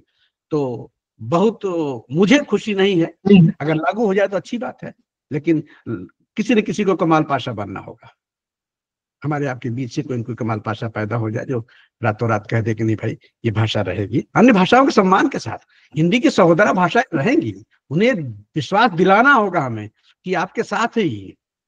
लेकिन वही है कि करे कोई भरे कोई, खेत खाए गदहा मार खाए जुलाहा, वही हालत है। तो जुलाहा मार खाते रहेंगे, गधा खेत चढ़ता रहेगा, ये सिलसिला जारी रहेगा। और बहुत अब नहीं कुछ बोलूंगा, नहीं भूख खत्म हो जाएगी, 2 रोटी खाना भी है। सबको प्रणाम, अपनी वाणी को विराम। बहुत बहुत आभार माननीय अध्यक्ष महोदय प्रोफेसर मिश्र जी। माननीय आदित्य जी का हाथ उठ रहा था, कुछ आप जोड़ना चाहते हैं? तो धन्यवाद ज्ञापन के पहले आप सादर फिर से अपनी बात कह सकते हैं। नहीं, पहली बात तो ये कि मिश्र जी ने मेरे व्यथा को अपनी वाणी दी, इसके लिए धन्यवाद। और जो उत्तर प्रदेश वाली बात है उसके लिए मैंने भी पत्र लिखा था कि ये जो आप अंग्रेजी माध्यम के जो स्कूल खोल रहे हैं ये कहाँ जा रहे हैं भाई आप। ये भी बिल्कुल सही बात है। और कुछ राज्य अपनी राजनीति के कारण, क्योंकि शिक्षा राज्यों का विषय है, उसमें समस्या खड़ी कर रहे हैं और करेंगे, इसमें भी कोई संदेह नहीं है। लेकिन 2 बातें मैं यहाँ पर जोड़ना चाह रहा हूँ। पहली बात तो ये कि अंग्रेजी माध्यम का मैं पक्षधर नहीं, लेकिन अंग्रेजी विषय न पढ़ाया जाए तो आज का जो वैश्विक परिवेश है उसमें राज्यों की, मेरी जापान के मित्रों से, कई देशों के मित्रों से बात होती है, तो वैश्विक स्तर पर संपर्क की प्रमुख भाषा, और भारत में तो ज्ञान विज्ञान की भी है, वो है, तो वो बढ़ाना, मुझे लगता है कि उसको पढ़ाना, प्रतिबंधित करना उचित नहीं होगा। और दूसरी बात कि उचित अगर हो भी तो उसके लिए कमाल पाशा लाना पड़ेगा, लेकिन हमारे देश में कमाल पाशा नहीं हो सकता। मेरा ये दावा है कि यदि भारत सरकार ने अंग्रेजी पढ़ानी बंद की तो महीने भर में वो सरकार नहीं रहेगी। अनुच्छेद 370 हटाना बहुत आसान है अंग्रेजी हटाने के मुकाबले। इसलिए उद्देश्य ये होना चाहिए कि संघ और राज्य की भाषाएं अवश्य पढ़ाई जाएं, उसके लिए कहीं कठिनाई है तो रास्ते निकाले जाएं, अंग्रेजी माध्यम के बजाय भारतीय भाषाओं के माध्यम अपनाए जाएं। लेकिन बहुत कठिन है डगरपन घट की, कैसे मैं भर लाऊं जमुना से मटकी। नमस्कार। बहुत बहुत धन्यवाद आदरणीय। आज आपने जो विषय है उसके साथ संपूर्ण न्याय करते हुए उसके विविध आयामों पे चर्चा की, और दोनों ही पक्षों पर चर्चा हुई, कुछ कही और कुछ अनकही, और बातें तो बहुत सी हैं जो बाकी हैं, हम अगले किसी कार्यक्रम में करेंगे। अभी मैं अध्यक्ष महोदय की अनुमति से कार्यक्रम के समापन की ओर बढ़ता हूं। मैं बहुत बहुत आभार व्यक्त करता हूं आज के विशिष्ट अतिथि, हमारे आमंत्रित विषय विशेषज्ञ डॉक्टर मोतीलाल गुप्ता आदित्य जी के प्रति। उन्होंने हम सबका ज्ञानवर्धन किया, हमारी जिज्ञासाओं का समाधान किया, और बहुत बेबाक होके, और फिर से कहूँगा कि सीना ठोक के अपनी बात रखी। मैं आभारी हूँ आज के इस कार्यक्रम की अध्यक्षता कर रहे और हमारी आयोजन समिति के मार्गदर्शक प्रोफेसर विनोद कुमार मिश्र जी का, जिन्होंने पूरी पिछले कई महीने से, फरवरी के पहले सप्ताह से हमने इस कार्यक्रम की योजना बनानी शुरू की, और 30 मई से हिंदी पत्रकारिता दिवस के दिन से कार्यक्रम करना शुरू किए। आपके मार्गदर्शन में मैं समझता हूँ कार्यक्रम सफल हो रहे हैं। मूल्यांकन आप करेंगे और मुझे बताएंगे जहाँ जहाँ कमियां रह गई हों। आपका बहुत बहुत आभार। मैं आभारी हूँ बहन शशि दुकन, डॉक्टर कल्पना लाल जी, राजा राम जी, हरिराम पंसारी जी, हरदीप जी, त्रिखा जी, और एक और डॉक्टर BS कुछ थे, मीणा जी, वो अभी हमारे बीच इस मीटिंग में नहीं है, छोड़ के चलेंगे। उन सब के प्रति भी आभार व्यक्त करता हूं, और इसी के साथ मैं अध्यक्ष महोदय की अनुमति से आज के कार्यक्रम की समापन की घोषणा करता हूं। सभी को